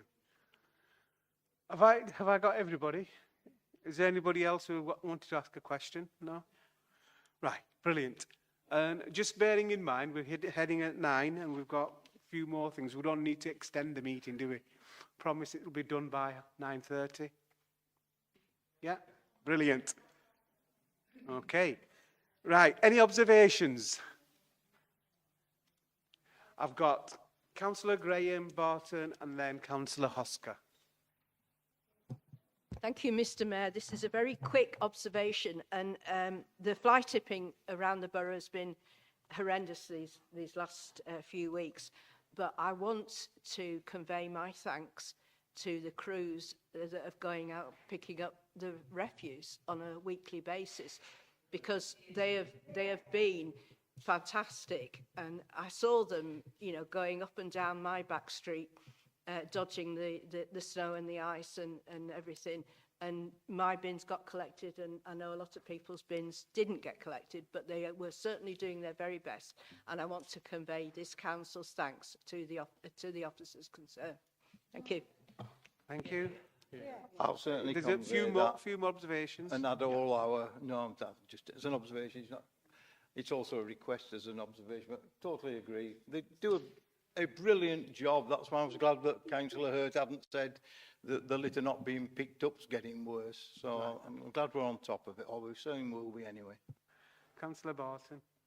Thank you, Mr. Mayor. Again, it's very, very similar to what my colleague has just said. I'm normally at work when the bins get collected, but a fortnight ago, like many people, I was working from home and I almost ended up having to chase the bin men down the street because I was astounded that they'd managed to get to me so early. But they made sure that my bin was taken, you know, before I'd even got to it. They were superb, and I just have such a pride in the team for being out there in that weather, getting on with the job, no matter what gets in the way. Thank you. Councillor Hosker. Thank you, Mr. Mayor. PL1, page 117. Howard, you know me, I'm not one for whinging. But I'll just say this, Chair, what I do observe is, on an observation, it'd be nice to see more dog enforcement. It'd be nice to see the officers out. Why do I say this? Because my colleagues over in Paddy will know, there's many a time you go through some streets, you've got dog poo left on somebody's wall, or it's thrown over somebody's garden. You're picking it up, it defeats the object. Then when you're going to cob it somewhere. I even went to one place in Acton, when these dog bags were stuck on a tree like a Christmas tree. And they say, councillors, yourselves in your area, you'll probably see the same thing. That's why I think there should be more observation, and I think the enforcement team should be seen to be out. And I think the signage, as colleagues have mentioned, should be seen so people can notice them. Example, Howard, the parks. When you're going into parks, I've had arguments with people, dogs not on leads. There's certain areas in some of our parks, in Acton and in Burnley, when your dog must be on a lead, otherwise if you're going into an area, it gets covered in dog milk. So I'm just asking, maybe, let's see the enforcement, let's see them to be seen. Thank you. Councillor Baker. Yeah, take on board your comments as well. Again, Alan, you're not one, like you say. However, the PSPO should be issued, I believe, February/March, which will strengthen powers to keep dogs on leads and everything else, and everyone will know. And rest assured that we will be enforcing it, to make sure that happens. And hopefully between the combination of information and enforcement, we'll be able to reduce enforcement in years to come, and just hope everybody starts behaving like people should behave. Thank you. Thank you. And Councillor Khan, can you please move your report? Thank you, Mr. Mayor. I'd like to move my report. Any questions? Councillor Barton and then Councillor Haig. Thank you, Mr. Mayor. My question, Councillor Khan, is PR4, and it's the bottom half of page 124 regarding the allocated housing sites. Despite the fact that we are among the cheapest places in the country for people to buy a home, it's still incredibly expensive, especially if you have a single wage. So I'm very interested in the shared ownership opportunities that are available. And I was quite surprised to read in the report that the way that it's worded, I may have misinterpreted, but it appears that the shared ownership properties aren't immediately selling out, which is what I'd always understood was the case previously. Would you like to take another question? I can answer that one, Mr. Mayor. If I could just answer this, and then I'll take some more. I think I'm not sure, you cut out slightly. Did you say that it's not immediate? Is that what you said? I couldn't hear you 100%. Yes, it was my understanding that shared ownership properties are like hotcakes off the shelf. You know, they don't stay around for very long, but the report reads as though there's quite a bit of availability with them, which was surprising to me. Okay, thank you for your question, Councillor Barton. I can understand why you'd be surprised at that, given that, yes, that is the general consensus. I don't have an actual answer for you because I don't know the reason why. But what I would do is try to find out. You started speaking and saying about, obviously, that times are hard and everybody knows this. I wonder if that's the answer, but I wouldn't like to give you a wishy-washy answer, so I'd like to be able to get back to you on that one. Is that okay? Thank you so much. Councillor Haig. Thank you, Mr. Mayor. It's PR6, page 125, on the youth employment and skills and etc. I noted the recently published ONS claimant data for Burnley from December 2024, that there were 805 claimants aged 18 to 24, so I'm pleased to see the measures that you're taking there.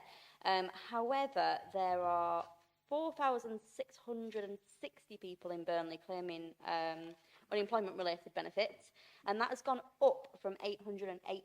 It's gone up 880 since December 2023. That seems like quite a leap to me. There may be another explanation, but would you be able to make a comment on the 880 increase in 12 months? Thank you. Thank you, Councillor Hay. If I could respond, sorry. Yeah, of course. I have a response for you, Councillor Hay. The rise in UC claimants is primarily a result of the Department of Work and Pensions migration programme. So moving claimants from legacy benefits such as employment support allowance, working tax credit, child tax credit, income support, JSA and housing benefit to universal credit. At the same time, there's been conditional changes to benefits, which have resulted in more people having job search requirements and becoming eligible for UC. So the government's Get Britain Working White Paper, which was published in November 2024, set out the plans to reform employment support and work towards a goal of an 80% employment rate. It mainly focused on 3 ways to achieve this: reforming Job Centre Plus, locally led work, health and skill plans, and a youth guarantee to improve outcomes for young people. We are waiting more details on all of these, but understand that the young people's or young person's guarantee will offer all young people a job, training place or apprenticeship, and work towards reducing the number of young people not in full-time education, employment or training, so the NEET, what we refer to usually as NEET. A new DWP programme, Connect to Work, is due to launch this summer, providing support for those classed as economically inactive, including some UC claimants with a disability or a long-term condition. This programme will also provide in-work support once the individual is in work, and more intense support for those with a higher level of need. It will complement WorkWell, which commenced in November 2024, which is obviously mentioned, which is for those closest to the labour market with low-level health needs. In addition, and recently announced, there's been a 12-month extension to the UK SPF, which again will support people who are unemployed. Hope that answers your question. Thank you. Thank you. Any other questions for Councillor Khan? Any observations? Yeah. Sorry. Yeah, Councillor Swan. Thank you, Mr. Mayor. It's just a very quick positive observation for Councillor Khan. It's pleasing to see the work of Paddingham Town Council recognised. Sorry, page 122, PR3. They arrange and manage many events throughout the year, including the Christmas light switch on, which always draws a big crowd. Fantastic fireworks this year as well. It was nice to see you there, Mr. Mayor. Yeah, enjoyed it. And you, Mr. Woodman. And these events, they really do raise the profile of Paddingham, and there's a lot of time and effort put into them. They raise the profile of Paddingham, and they really do encourage visitors from, you know, local and surrounding areas, as you pointed out in your report. Thank you, Councillor Dole. Any other observations? Councillor Anwar. Just to add to what Councillor Dole has said there, just mentioning about some of the the things that are being delivered in Padiham and what the town council is doing, but also organisations from Padiham. And it was a delight for me to actually be at County Hall, along with Building Bridges Burnley and yourself, Mr Mayor, and the volunteers from Padiham on Parade. So on behalf of everybody at the council, I'd like to congratulate them for all the fantastic work that they do and on their award for the King's Award for Voluntary Service. So thank you. Yeah, yeah. Any other observations? No? Can we move on? Councillor Lorna, please. Will you move your report on page 127? Thank you. I move my report. I'd just like to say a few words. I've been really proud of the Empty Homes programme and to see that it's carrying on. Somehow we need to get more money for this and to get these empty homes back into use. I think there's 1,400-ish, 1,500. It might stop us building on fields. We can just, and there isn't enough properties to rent at the moment, so I think that there's something to be looked at here, looking at the government, to get on with this. Some really good news actually is the Townley Hall revamp. I've been for a meeting there, and although I'm going to miss feeling like Mr. Ben in the 1970s going into the gift shop, the new gift shop, you're going to be proud of it. It's going to have all local crafts and produce from Burnley and Lancashire, and it will really represent our town. And actually, one of the new bus routes going there is coming in from Halifax and Todmorden and Hebden Bridge and dropping you right outside the hall, which they're going to make a big song and dance. And hopefully we can get more people coming into Burnley and celebrating our fantastic tourist attractions. In my own ward, I've noticed that the village toilets are going to be fixed up, which again is great for tourism. So a lot of people can walk over from Hebden Bridge into Worsthorne. It's a fantastic walk, 16 kilometres, and you'll be able to go to the toilet, which you've not been really, it's not really been safe to do so for quite many years. I can see that there's a lot of grants being given around for some fantastic projects such as downtown, breakfast clubs, warm spaces, gambling addiction, age concern, period poverty, to name some of the few worthy causes that these are going to. And in these times of hard times, I think that is fantastic. We also are moving forward with selective licensing. And of course, we are reviewing all areas and seeing whether this is going to be extended. I have sat in the private rental market committee, and this has been by some of our landlords that own most of the property welcome this, but they also want to see, you know, what the results are and what the positive progress is. And with that, I will take any questions. Thank you. Thank you. Any questions for Councillor Lorna? Yeah, Councillor Barton and Lewis and then Sparrow. Thank you. My primary question is on page 132, PL4, and relates to the Urban Tree Challenge Fund. I have recently learned what a specimen tree is, which is, I believe, something a bit half and half. It's not big, it's not tiny. But can you confirm that all the trees that are going to be planted are species that are native to the area? And just before I let you do that, just a comment on what you've just said there. Given that Townley's going to get this great bus service, might we want to consider moving some NHS services into Townley Park, and people might be able to cut down on the travel time? Well, the funny thing about that is it's a Yorkshire bus service, and Cliviger doesn't actually have a Lancashire bus service, but say what you will about that. As for your other question, they are native species, and Simon Goff takes that kind of thing very seriously. And I think you weren't here at the last full council where I did mention that. Thank you. Councillor Lewis. Thank you, Mr. Mayor. It's PE3, page 130. You mentioned in the report that there's been 1,919 inquiries regarding homelessness, and out of that we've relieved 266 households. That represents less than 14% of those inquiries. So what is the executive doing to prevent or relieve more people faced with homelessness? Thank you. We are obviously, with the Empty Homes programme, we're looking into that and trying to get more houses.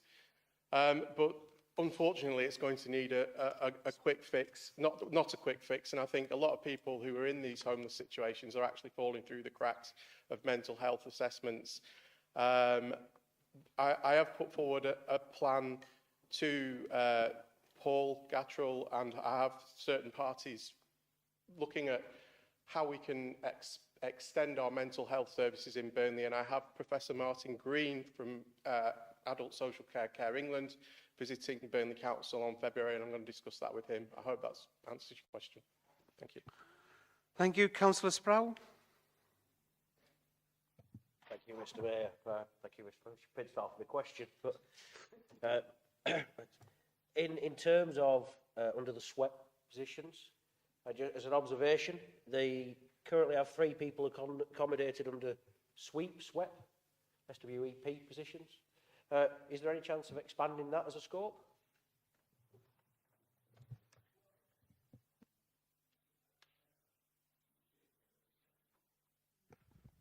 I will get back to you on that. I haven't got an answer, so I will make sure that we talk to you.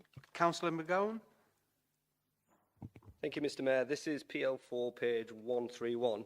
So, just to let you in on a little secret, for those that don't know, Councillor Alan Oscar has hung his boots up from his days of refereeing. And he has quite a difficult reputation, if you ask any football player across Padiham and Hapton. I won't say any more on that. But the reason why I'm bringing this up is because I have received assurances of Councillor Oscar that if we are to get 3G pitches in Padiham sooner rather than later, then he will come out of retirement to at least referee a couple of games. So, on a serious note, I've raised this issue a few times, and to update the council, since the last time I did, I met with Burnley Leisure Trust to basically go through some of the experiences that they have had put in 3G pitches on the Prairie, and elsewhere, and that were quite useful, and the money was spoken about and everything like that. But whether it's Padiham Football Club with Sean Astin, or whether it's a number of the managers and coaches that are playing with the youth leagues over in Padiham and Hapton, there are calls to get something sorted for 3G pitches. Now, I know it's been mentioned, it's in the report and everything, but I actually want to invite Councillor Lorna to a meeting with all parties involved, and I'd even extend that to other Padiham councillors who are interested in this, because I think we need to work together to get something sorted. But I don't want it pushed into the long grass. If we could sort a meeting out early February at the very latest, I would be very much appreciated. I would very much appreciate it. Thank you, Mr. Mayor. Thank you. I've got Fridays free, so if you can make a Friday, I'd be really pleased to, and I'd like to inform the council that Burnley are winning 5-0. Thank you. Thank you. That is good. Up the clarets. And Councillor Harbour. Thank you, Mr. Mayor. 2 questions. The one my colleagues just touched on page 131, PL4, regarding the facilities at Fennyfold. And I seem to remember that at the last council meeting, you reported on that, the Fennyfold studies we were doing, and we seem to be moving on that, Fennyfold and Townley. But we did ask a question as well last time about the 3G pitch, and you did, I think, if I remember rightly, say you'd come back to us with a bit more information on that. Now, this report acknowledges the priority for a 3G pitch, but again, you haven't come back with anything, you know, where you're thinking of locating this pitch. Is it going to be a Borough Council facility or a Borough Leisure facility, or in fact, nobody knows. So I appreciate it. It might be a big ask of you, but if you could just throw a little bit of meat on the bone regarding the 3G pitch and where we are at the moment, that would be great. My second question is on page 133, PE2. And again, it looks like good news for Padiham regarding the review of leisure facilities. It talks about Padiham Leisure Centre. There's already been a study on it, whether to refurbish or whether to go for a new facility. I appreciate that's somewhere down the line, yeah. It's not going to happen this year, next year, but on that, can you just look at, if we are looking at a new facility, where are you thinking of basing that new facility? Where's it going to be? Thank you, Mr. Mayor. Councillor Lorna, before you answer that question, looking at the time, it's 9:15, and I just want to say to members, given the time now, the amount of business remaining this evening, I wish to move a motion under Council Procedure Rule 113, motions without notice, that the meeting continue beyond 3 hours in duration, so that this meeting can continue beyond 9:30. Mr. Deputy Mayor, would you second that motion? Thank you. All those in favour?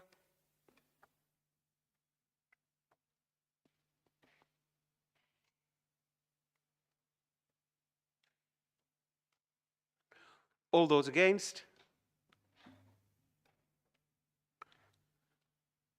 Any abstentions?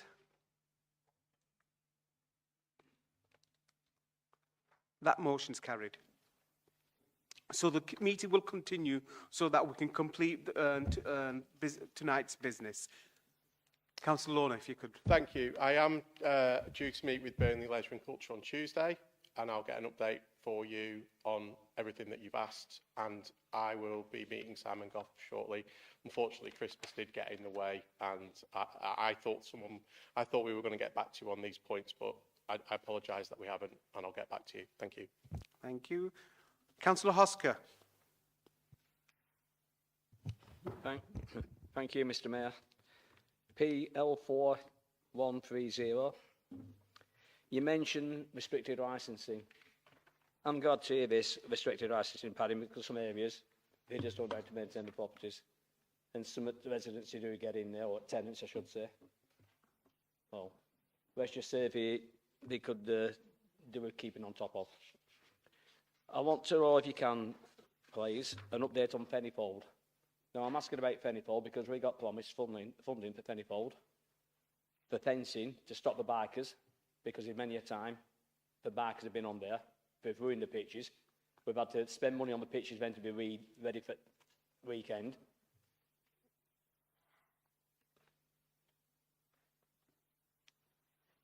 We also got promised the refurbishment of the changing rooms. Can you give me an update on that, please?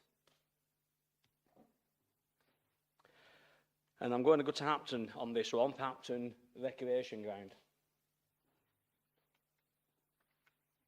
Now, as Mr.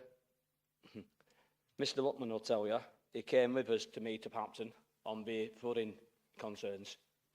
We're getting water coming off this pitch, and it's going into the allotments and flooding allotments out. Now, I asked Simon Goff today for an update, having in mind it's a good 12 months in menu went up, in it. So I don't think I'm being unrealistic by saying 12 months down the line, we've heard nothing. And first thing he said to me today, we're going to get an estimate. Well, an estimate going 12 months down the line and we've waited over 12 months, I think it's a bit of a joke. It's causing concerns with an engineer's report and then with the costings coming to council. I'd just like a speedier recovery. Thanks, Councillor Hosker. We'll look into all of that for you and I'll get back to you. Thanks. Thank you. Can I suggest, there's been loads of questions on the same issue. Maybe scrutiny, as Chair of Scrutiny, Councillor McGowan, if you want to look at it. That's just a suggestion. Item number 9. Any questions? Oh, sorry. Any observations on that report? Councillor Haig, Councillor Dole, then. Yeah. Thank you. PE for, I guess, 135, but it's not really a page number. It's an observation on the comments that you made as you were moving your report, mentioning gambling addiction. So I was pleased to hear you mention that as in the part of your portfolio on the wider determinants of poor health, given the NHS move towards gambling as a health need. And just to say that I'd like to see more on what we're doing to address gambling as a health need in future reports. Councillor Dole. PL2, oh, thank you, Mr. Mayor, sorry. PL2, page 127. I just want to put on record that myself and my fellow Gawthorpe councillors really welcome the fact that parts of Padiham have been designated as selective licensing areas. This should, and hopefully will, have a positive impact, both supporting the timely management of property and improving the neighbourhoods in Padiham. Thank you. Councillor McGowan. Sorry, this is just a quick one. This is PL4, page 130. I just wanted to put on record my thanks for what's happening with the games area on Hapton Recreation Ground. We have had conversation with the team in the council who have put forward plans to revamp it, which has been brought forward a year. I know we've been pushing to see improvements across the rec, whether it's the pump track that we got last year, or even this now, or some of the issues Councillor Oscar's raising with the drainage. But I just wanted to say thanks for that. Credit where credit's due. Thank you, Mr. Mayor. Councillor Anwar. Thank you, Mr. Mayor. Just wanted to say, I think I welcome the comments that have been made, particularly around Fenny Fold and Padiham Leisure Centre. I think it's long overdue that everybody gets together to have a conversation around how we redevelop or think of a new leisure centre for Padiham, and also the conversation around the 3Gs as well. And when you're talking about 3G pitches, with my limited knowledge of working with the Football Foundation and Sport England and what have you, it's all based on the number of pitches that you've got locally within the borough and within a district. And I think the fact that all partners are coming together to discuss that will help. But I'm not sure using Councillor Hoscar coming out of retirement as an incentive is a good idea, because he sent me off, and I'm sure he sent a lot of other people off as well. So, thank you, Mr. Mayor. Councillor Lorna, would you like to respond to those?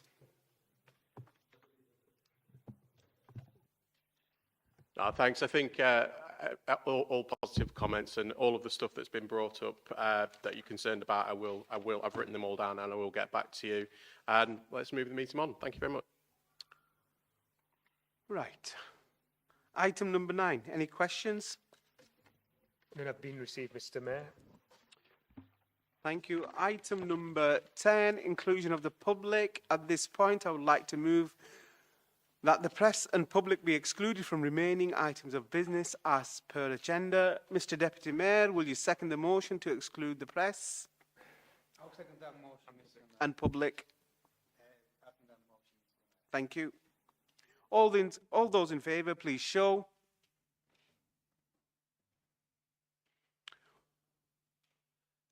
Thank you.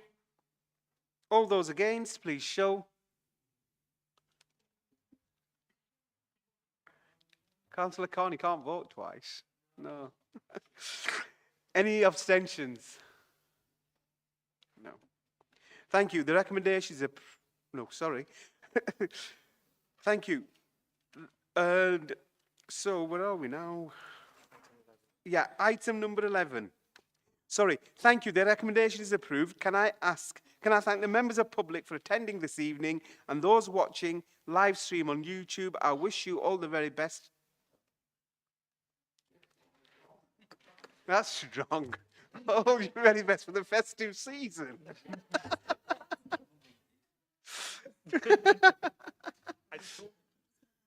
Right, okay. Is that turned off, the live stream?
the business of tonight's meeting.